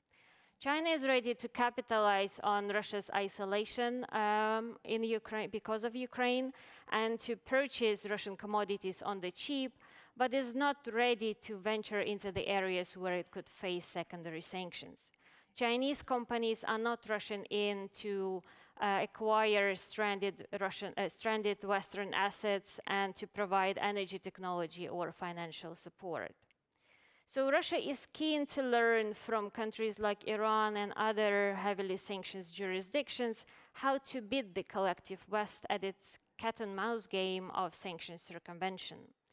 Russia is keen to take cues on how to establish new procurement networks, illicit and informal, and how to build unconventional financial channels. The pace at which Russia does this will dictate whether international sanctions will have their toll on the Russian economy and their political system. Yet Iran's example shows to us that while it's possible to mitigate the impact of sanctions, you cannot entirely negate their impact.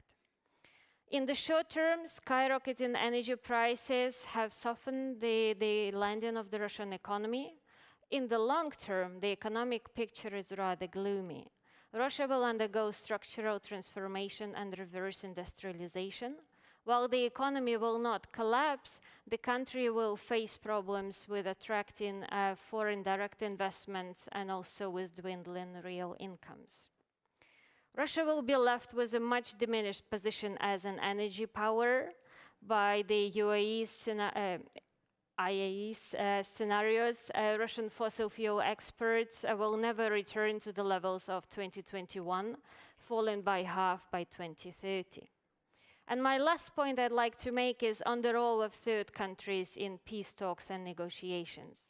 Over the past few days, we heard a lot of calls for conducting negotiations, for peace talks, for stopping the war. Now, let me reassure you as a Ukrainian, from all countries in the world, Ukraine is most interested in stopping the war and ceasing hostilities. It's not in Ukraine's interest to drag the war on. However, it's not about achieving peace at any cost and achieving peace somehow so that we can move along. At the G20 summit in Indonesia, President Zelensky laid out his 10-point peace plan, how it can be done, which includes nuclear safety, food security, energy security, and the restoration of Ukraine's territorial integrity, among other things. Peace talks should not be the goal in and of itself. It's about achieving sustainable peace with meaningful security assurance where aggression doesn't happen in the near future again. As long as there is no genuine desire on Russia's part to negotiate, peace talks will be futile and will allow Russia to rearm and to invade Ukraine further. Any war ends at the negotiating table, but it's the timing and the conditions that needs to be right. Thank you. Maria, thank you very much. So I think all of our four speakers have opened up a great deal of subjects for debate. This concluding session is a brainstorming session, so please feel free to throw in your thoughts, whether half-baked or fully baked. I've got 6 or 7 people and more coming in, and I'll have as many as I can in this session before returning to the panel for reactions. But could I start with Faisal Al-Fuzan from Saudi Arabia? Thanks, John. My question goes to Dr. Hassan. What do you think, Dr. Hassan, about the relationship between the Gulf state and the United States, the Gulf, the Middle East and the United States, because we have a long relationship? And also, how do you see the relationship with China? Thank you. Thank you very much. And from our IISS Asia office, James Crabtree. Thank you, John. The conversation at the Manama Dialogue was begun on Friday with a talk by Colin Carl, and he made the argument that from the United States point of view, only the United States amongst the larger regional powers, not Russia, not China, could knit together a coalition to deal with regional challenges, where he was mostly, I suspect, speaking about Iran, but other things. I wondered if particularly Hassan al-Hassan and John Raine might comment on how plausible that claim is when viewed from the region, particularly with respect to China. Is that a claim that has resonance, or is it a more hopeful position from the United States? And again from Saudi Arabia, His Royal Highness Prince Turki. To the panel in general, has there been any consideration of the effect of the expropriation of Russian assets in the West on other investors, whether government or private, in the West? Thank you very much. And next, Bastian Giegerick. Thank you very much, John. Actually, in a similar vein, Maria, can you say a few words about where that conversation from freezing to seizing stands, what some of the relevant precedents might be that could apply in the context of Russia's war? Thank you. Thank you. Tommy Steiner from Israel. Thank you, John. I have two questions. One is very simple and direct, and it follows on some of the other questions to Hassan al-Hassan. can you please explain the Saudi fascination with the China-Arab Summit? Because during the month of August, for those who did not notice, the Saudis were leaking on a weekly basis that President Xi is about to come within a few days, when it was clear that it's not going to happen. So that's one thing. On a more broader perspective, I was struck by the fact that Europeans are increasingly interested in the Gulf, much more than ever before. And traditionally, Europe's interest in the Middle East stopped somewhere on the border of Jordan, sometimes Iraq, but even not there. And all of a sudden, we see European foreign ministers here, President von der Leyen, less officials from Asia. So is this sustainable? Is this going to produce European involvement in dealing with concrete issues in the region? How does the Gulf view this? Thanks. Thank you very much. Dana Allen. Thanks, John.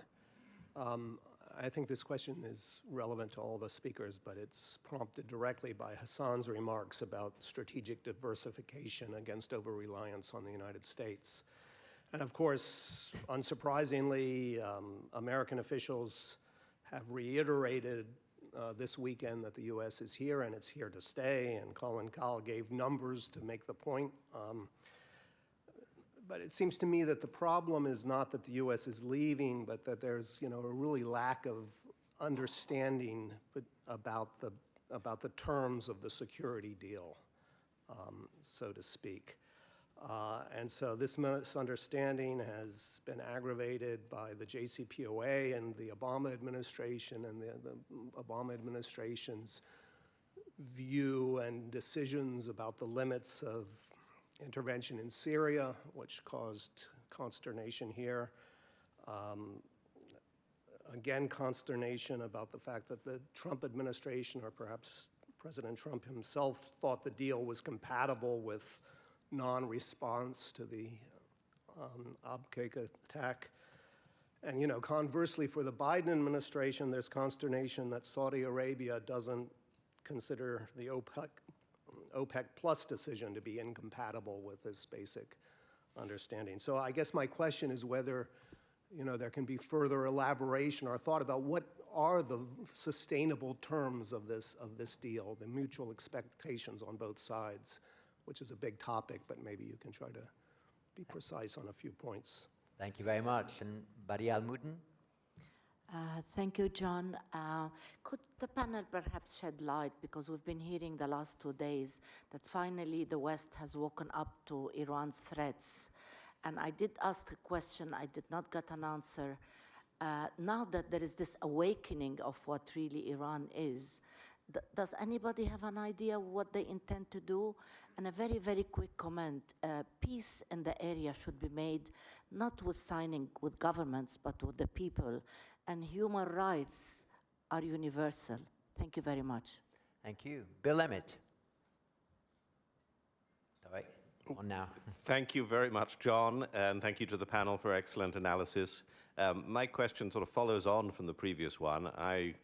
Given we've been hearing a lot about Iran approaching the nuclear threshold, we're also aware that Israel is forming a more, say, a stronger and more right-wing, a more hardline government.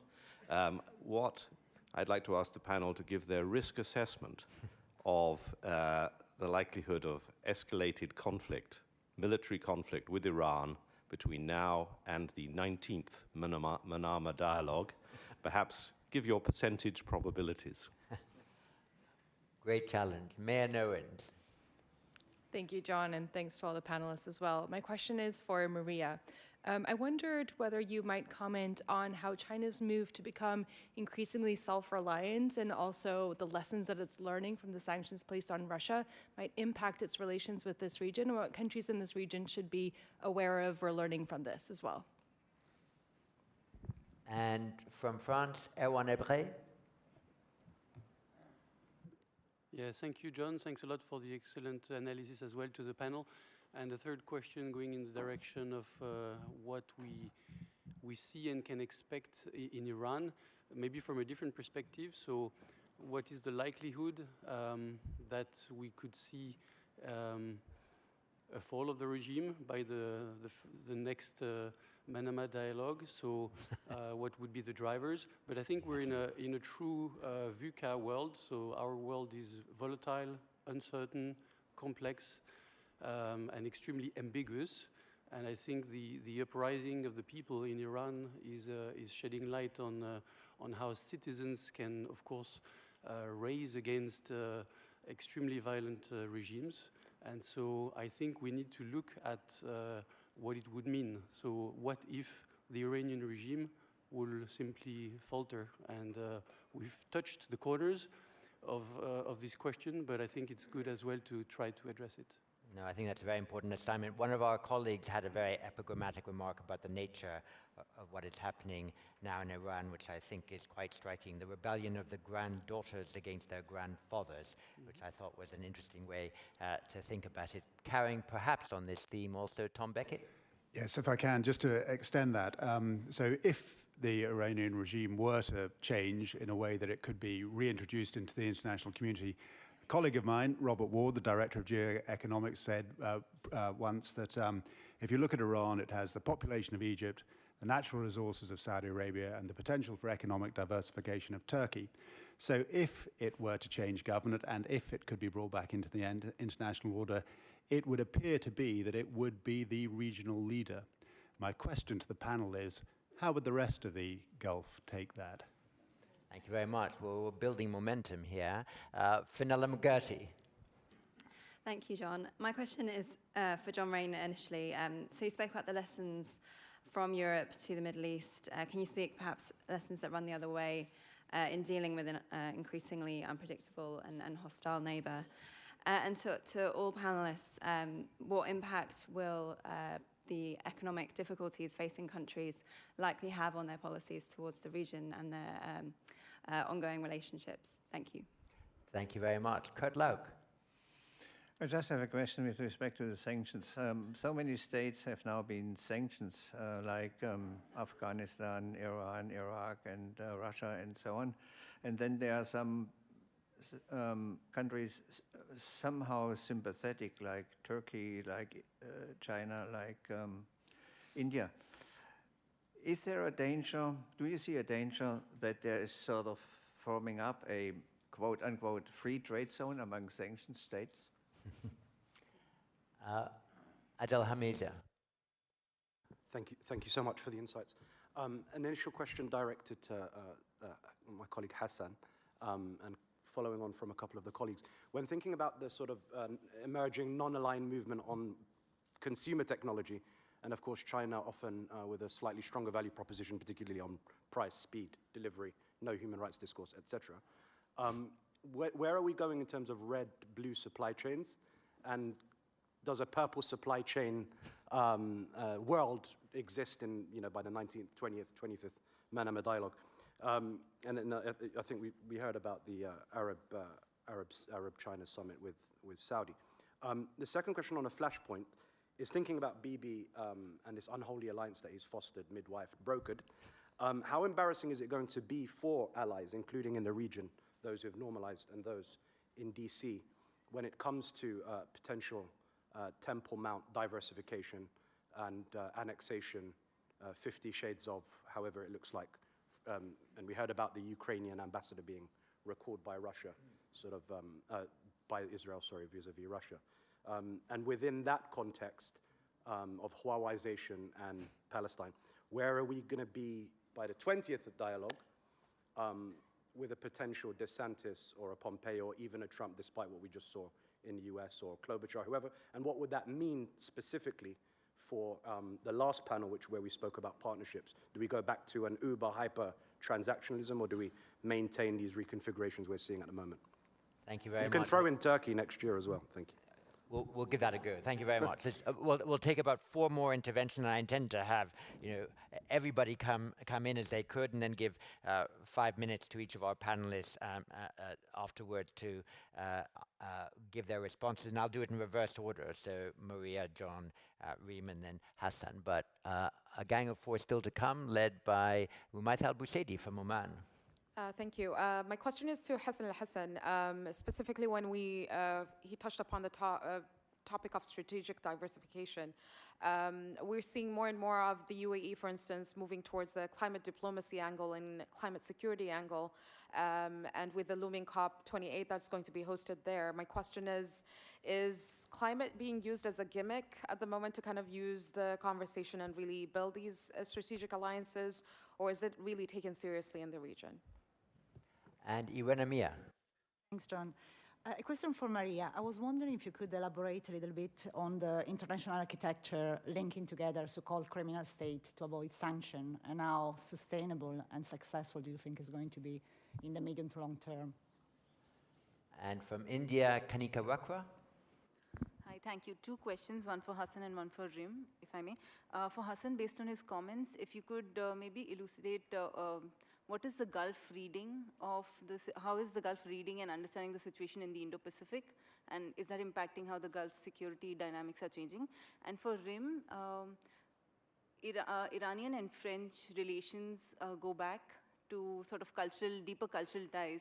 Do you think that Macron's decisions are in any way impacted by those deeper ties? Thank you. And finally, Basima Halawiwo. My question actually for you, John, and to Dr. Hassan also. So last night, I was checking out the social media coverage about the Manama dialogue. And you don't need a data mining tool to see the sources Iran. This is information campaign against the Manama dialogue in Arabic. And it's basically use three themes: targeting the Manama dialogue, targeting Bahraini leadership, and targeting the Arab-Israeli relationship. My question to you, is it necessary to counter this kind of disinformation campaign? And how we can do it, especially the GCC country, they don't have a unified information operation. Thank you. Thank you very much. So, 4 to 5 minutes each, starting with Maria Shagina, please. Thank you, John. The expropriation of sanctions is indeed high on the agenda, and particularly in the EU. Recently have been a conference in Berlin, how to reconstruct Ukraine, how to hold Russia accountable for all of its atrocities, so that it's not just Western states who are chipping in. So it's important to start this conversation early, even though the war is still wages on, because it takes time to place this legislation and to get traction on it. There are still some disparities between Western allies, how to do it, which type of funds to expropriate, either private or public, and there would be a massive difference, because if we are only talking about expropriating private funds from the oligarchs, that is rather peanuts in comparison with the public funds, which amount to $300, a bit more, $1 billion from the frozen central bank's asset. So Canada is leading here, actually. They have put in place a legislation how to confiscate, because seizing doesn't equate to confiscation, and that's a big problem here. The EU is also making first strides into this. They have put in place now legislation to basically allow the same process via the circumvention of sanctions. If there is any violation of EU sanctions, the same can be done, again, mainly relating to oligarchs, not to public funds. But I think from my dialogues at the European Commission, they are also trying to address the public funds, which will be also interesting. The US took an interesting position here, I think. There are concerns that the confiscation of the large sum of money from the central bank will have unintended consequences for the role of the US dollar in the global system. So there is some reluctancy whether to go after that and whether you can have repercussions for third countries diversifying from the US dollar as a reserve currency. So again, international coordination here would be key, because how quickly we can proceed once the war is over will be also important for Ukraine to become and to stay economically resilient. On Maya's question on China, indeed, China is closely watching Russia sanctions. It doesn't have fully fledged contingency planning what to do in case similar type of sanctions will be imposed, but is preparing. And I'm sure you know the Chinese financial institutions, also leadership from the CCP gathered to discuss it, and I don't think they came up with a clear plan what to do. But there are several steps that they have been doing. It's first of all dropping the share of the US Treasury bonds for the first time since 2010, I think, below $1 trillion by now. They have also banned their party officials to open foreign accounts and also to have property abroad. And they are also diversifying from the US dollar and also pushing their currency. Recently, the digital currency has been launched in cities, and that is the one to watch. So the talk of self-sufficiency and security overlapped, and I think was quite emphasized at the recent CPP Congress, but there are also limitations of what can be done through self-sufficiency. So again, as Russia, you need to have the strategy of friendshoring. You still need friends to team up, in particularly in the semiconductor industry. You can't just do this by yourself. You can't reshore the entire industry. But I think finance is the one to watch, because that is Western asymmetric tool against China, and China is also countering through its own measures, as I said, the CBDC, digital currencies. That is the one to watch there. On Kurt Lauk's question, I do have a publication, if I can advertise this on this topic, in Strategic Commons, on the limitations of the Sanctions Club. It is true that the number of sanctions is growing, and that creates at least an impression that they can team up, help each other, and we need to distinguish the areas in which they can help and in which they can't. So as you pointed out, the majority of them are oil-producing countries, and there is the limit of competition there between, for example, Iran, Venezuela, and Russia, how much they can actually help each other, because they are competing for the Asian market, and there have been quite a number of reports that Iran wanted to ship more to Asia, but Russia took it over because of cheap commodities. But there are areas where they cooperate, and as we heard over the past few days, again, that emphasis that Iran is supplying drones. Who would have thought that Russia would resort to Iranian and North Korean help for military support? So there are ways through which they can collaborate, so not to underestimate that level of collaboration. But in terms of providing any advanced technology, that is definitely main limitations there. So sharing experience in sanctions busting, yes, but actually negating that impact of sanctions, probably no. Thank you very much. John Rain. Thank you, John. I'll take two questions. James, yours on, can you swap out the US as a coalition leader with somebody else? And I'll take a punt on Iran. On coalition, I'm probably the wrong person to speak. First of all, I'm a Brit, and secondly, I've served in two US-led coalitions. So I'm a great supporter and admirer of the US's ability to lead coalitions. But why would it be difficult to replace them? Well, I think there are a number of things that make the US capability in this area unique. One is the capacity required to lead coalitions, military and diplomatic, is huge. And it requires not just the men and women to do that, but the connectivity, which you can't magic out of nowhere. You have to maintain relationships over time, during periods of stress, and through to a conclusion.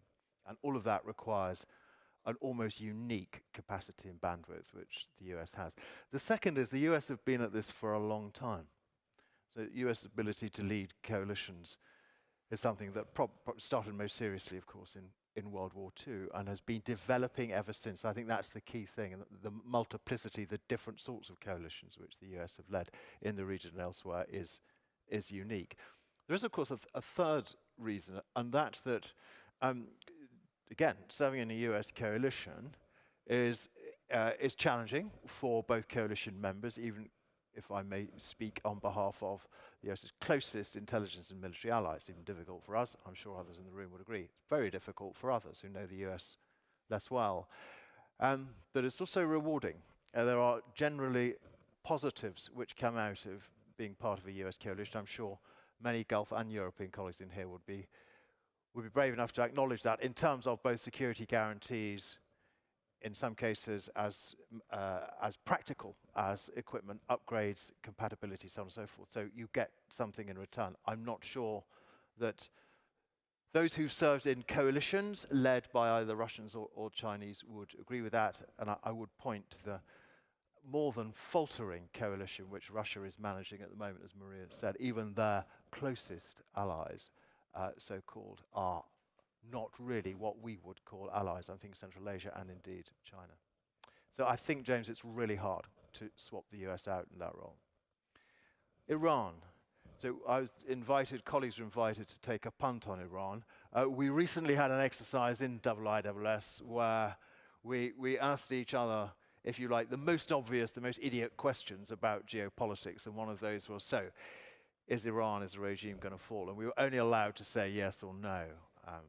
I said no, with a side glance at my expert colleagues in the Middle East. And here's why I said no. There are three things that the opposition lack at the moment. One is a program beyond a series of grievances, some of which are regional, some of which are generational, some of which are specifically social. There isn't a political program to replace the regime. Secondly, defections. They don't have significant membership from the security apparatus inside Iran. And thirdly, they don't have a charismatic leader yet. Obviously, those were three things which the Iranian Revolution 1979 did have. And a major factor to consider is that the Iranian regime is heavily entrenched. And it commands a security apparatus which was designed to deal with specifically this threat. Its power projection elsewhere in the region is an outgrowth of its principal purpose, which was to protect the regime.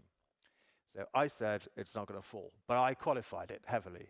And here are the two qualifications on Iran. One is that this is highly dynamic, and that the amount of support which it has gathered has surprised even the most seasoned commentators. It is still just possible that even without those three things, it reaches a tipping point. And the second thing to consider is that if this isn't when it ends, this is how it ends. So it will end like this. It will end messily and probably from below. So if we don't see an end to Vilayat al-Faqih as a result of these demonstrations, it is clear from the granddaughters and the grandchildren that they are rejecting their inheritance. So the Ayatollahs have no one to pass the torch to. So I hope, as many of you do, that there is a peaceful outcome and Iranian society benefits from all of this. I suggest, I'm sorry to say to the contrary, that it will be a long, drawn-out process whereby that ideological rejection is turned into a new sort of Iran. Percentage figures? I think it's still round about 60-40 that Iran won't fall, that the regime won't fall this time. John, thank you very much. Mumtaz. All right, so a bunch of things to get to. I'm going to start with a question by Prince Turki. What I will say is that what we hear from European policymakers is just how unique and unusual the sanctions that they've taken against Russia are. And so it is because Russia has launched this dramatic assault on the international world order, the worst armed conflict in Europe since World War II, that they have taken these drastic measures against it. The sense I get is that they are not ready to take similar sanctions against other countries. So that perhaps is their way to also reassure other investors that their assets wouldn't be frozen or seized. And as Maria said, the seizing of assets is not a done deal, in fact, even given what Russia has done. When it comes to sort of the European interest for the Gulf states, I would just again underline France's involvement in the Gulf states. It has been here for a long time, and it has built strategic partnerships that are deep and that they want to last for a very long time. And so their involvement is multifaceted. It is, of course, a security relationship. It is definitely a financial and economic one, and of course cultural. I mean, when you look at the breadth of contracts and ties that exist between French actors in the various countries in the Gulf, it spans the whole spectrum. And at least the sense that I get from French leadership is that they are absolutely committed to this region. Of course, France is perhaps the middle power par excellence, even though they perhaps have a hard time accepting that they are no longer a major great power, but they are a middle power with a lot of assets. And as such, they see themselves as an extremely reliable and willing partner that, by the way, is perhaps unique among EU countries in its willingness to carry out military operations across the world in order to stand up to what they see as an attack on their interests or not, and the interests of their strategic partners when those come together. And you know, they wanted to prove that in their very quick response to the Abqaiq attack in Saudi Arabia, where they made it a point to have perhaps reacted quicker and more publicly in support of Saudi Arabia than the US and UK in sending a radar system with all the staff that was required. So that is the way they see it. In response also to the question from Bariha Alamuddin, I guess you were also talking about human rights when it comes to Palestine. So that's another thing that I've heard at the highest level of the French government. They think that the Abraham Accords is something that is good, that has definitely changed the landscape in the region, but they feel that there is a gaping hole there when it comes to Palestine.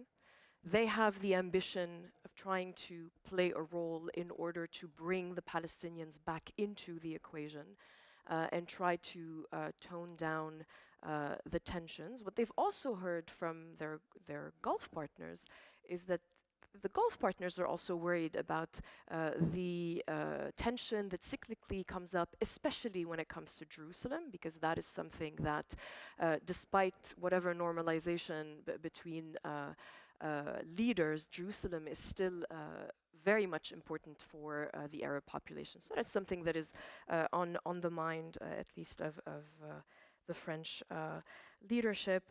In terms of whether what is the probability of war with Iran, I will talk about the nuclear part. What we have seen from the E3, who gave a statement to the IAEA board just a few days ago, they have underlined once again just how far Iran has gone above the accepted threshold as defined by the JCPOA on enriching uranium, on installing advanced centrifuges, in particular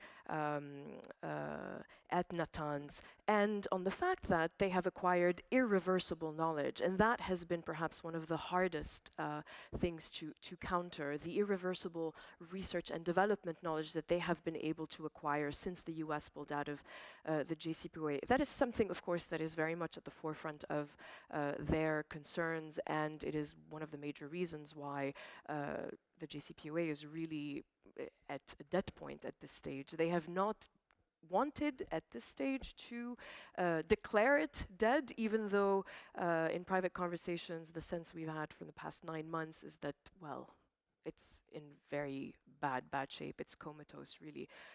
So I guess the question about war also depends on Israel's reaction and how it determines its threshold of acceptance in terms of what Iran is doing. And finally, the question on Iranian-French cultural ties. I mean, yes, of course, those ties exist, but I will point to one thing, and I will talk as a Lebanese also who lives in France. I was struck by two things. I was in France when the Beirut explosion happened in 2020, and the mobilization across French society for Lebanon. The French public broadcaster, TV and radio, organized a day-long telethon in support of Lebanon. Lebanon was front page news for days and days and days. We have not seen that on Iran and the protests in the same way. Of course, there are expressions of support, but it's not on that same level. And, you know, I would also remind you that the former French Foreign Minister, Laurent Fabius, back when the JCPOA was being negotiated, was accused of being too hawkish against Iran. No doubt that there are ties, and the French industrial sector would love to be able to get big contracts in Iran. That is also in their mind, but right now it just seems like something of a wishful hope as opposed to something that can happen quickly. Thank you very much. Hassan Al-Hassan. Thank you very much. You have to cope with a Netanyahu question, yes? You're not going to dodge that one.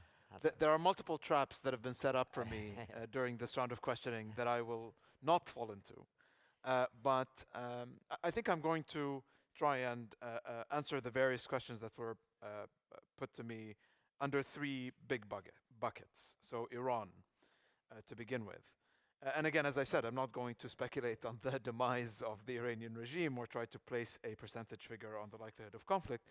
But what I will try to say in my analysis of how the Gulf states view Iran and how they deal with it is that, interestingly, actually, the protests have shed light on the internal ethnic and intergenerational vulnerabilities or sources of vulnerability for Iran. To me, it was astounding to see the Iranian reaction to a satellite TV channel that broadcasts from London. And that happens to be funded by, or so the Iranians claim, at least by Saudi Arabia, Iran International. And how that, from the Iranian perspective, is actually seen probably as a more threatening instrument of statecraft than probably the Saudi Royal Air Force, with all due respect. But the point is that we have to understand how different states, Iran in particular, perceive and rank threats. The other issue is that, and this is going back to the point, setting aside the vulnerabilities, the nature of the threat, and this goes back to the point on Iran's disinformation campaigns, targeting the Manama dialogue, but also targeting Bahrain's elections, and also more broadly in the region. And in addition to the cyber aspect of Iranian statecraft.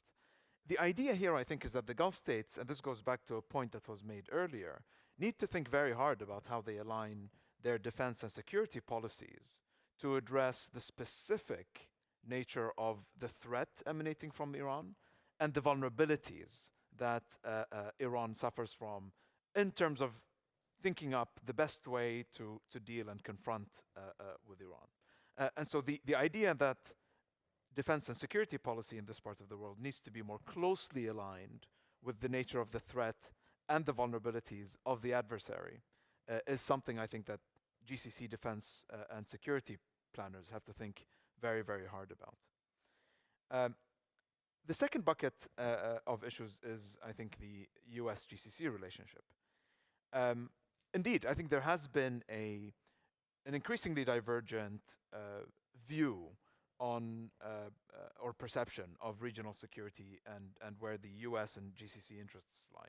We've seen it with the US pivot, so-called pivot to Asia, 2011 Arab Spring, and the way the US and the GCC states responded to that, the JCPOA, the Yemen war, the 2019 Iranian attack on Saudi Aramco, and most recently the Russia-Ukraine war and the drama around OPEC Plus and global energy markets. So yes, there has been an increasingly divergent or increasingly divergent ways in which the US and the GCC states view and define their interests in the region. The issue is that this is being exacerbated by a very toxic political environment as well. A clash of personalities between the GCC and the US that complicates the redefinition and the renegotiation of the terms of the US-GCC strategic partnership. I think the biggest challenge is that there have been no guardrails at the moment as to how do we rethink and redefine the terms of the partnership on both sides of the equation. going back to James Crabtree, I think a question made by James on whether the Gulf states view the US claim that it is the only real power that is able to knit together a regional response to the biggest threats that challenge and face us. How credible do the GCC states view these as credible claims or not? The issue, I think, is that the GCC states already believe that the US has failed to block Iran's path towards a nuclear weapons capability. I think that's a foregone conclusion. In the back of the minds of most GCC planners that I've spoken to, Iran is already a de facto nuclear weapon state. And we need to think and start dealing with Iran on a 10-year time horizon on that basis. And so the other issue is that US foreign policy on Iran has probably been the most volatile foreign policy issue for the US since the Obama administration, going from a potential grand bargain under President Obama to maximum pressure under President Trump to trying to negotiate a more limited nuclear arms control agreement under the President Biden administration. So this is arguably the most volatile issue on which US foreign policy has sort of shaped up over the past 6, 7, 8 years. And this is obviously a source of concern and consternation on the part of the Gulf states. However, the US is still the single most important defense and security partner for the GCC states. It's the only player that can really provide a robust defense and security partnership. So I think that will be the bedrock of the relationship. It won't be a provider of comprehensive security. It can't answer all of the challenges. It can't respond to all of the challenges that the Gulf states face, but it will remain the key partner in the regional security equation as far as the Gulf states are concerned. The final bucket on geoeconomics, and this goes back to the point on geoeconomic power. I think this is fundamental because economic power is what allows the Gulf states to act and claim middle power status. They claim a middle power status not because of their military power, but because of their economic power. So they're essentially energy powers, and their energy resources have allowed them to accumulate enough financial capital to become financial powers, and they've invested that financial capital to build themselves up as logistical powers as well. So energy, finance, and logistics. And at the Institute, we've actually taken a very close look at how the Gulf states use financial and economic statecraft in shaping their regional security and political environment. So we've been working on, for over a year, on a project that we've called Gulf Bailout Diplomacy, trying to understand how the Gulf states use their financial power to intervene and to shape their regional security and political environments. And you can all access this publication via your IISS events app under IISS analysis. But the point being is that the Gulf states have a lot of geoeconomic power, but they're also geoeconomically very vulnerable. They are extremely import dependent when it comes to food. They import over 85% of their food. And they face challenges in terms of overcoming technological nationalism and access to technology and supply chains because of their import dependence. So this is going to augur in favor of further strategic diversification, notably towards the Indo-Pacific. The US, as I tried to hint at in my question to the previous panel, is not geoeconomically very active as a player in the region. The EU is an important economic power, but it hasn't managed to articulate a very clear strategy yet, and it remains to be seen whether they are able to do so. Thank you. Thank you very much. Well, you see why we talk about IISS analysis from an international perspective. I hope you'll join me in thanking my colleagues and your friends for this excellent panel. Thank you very much.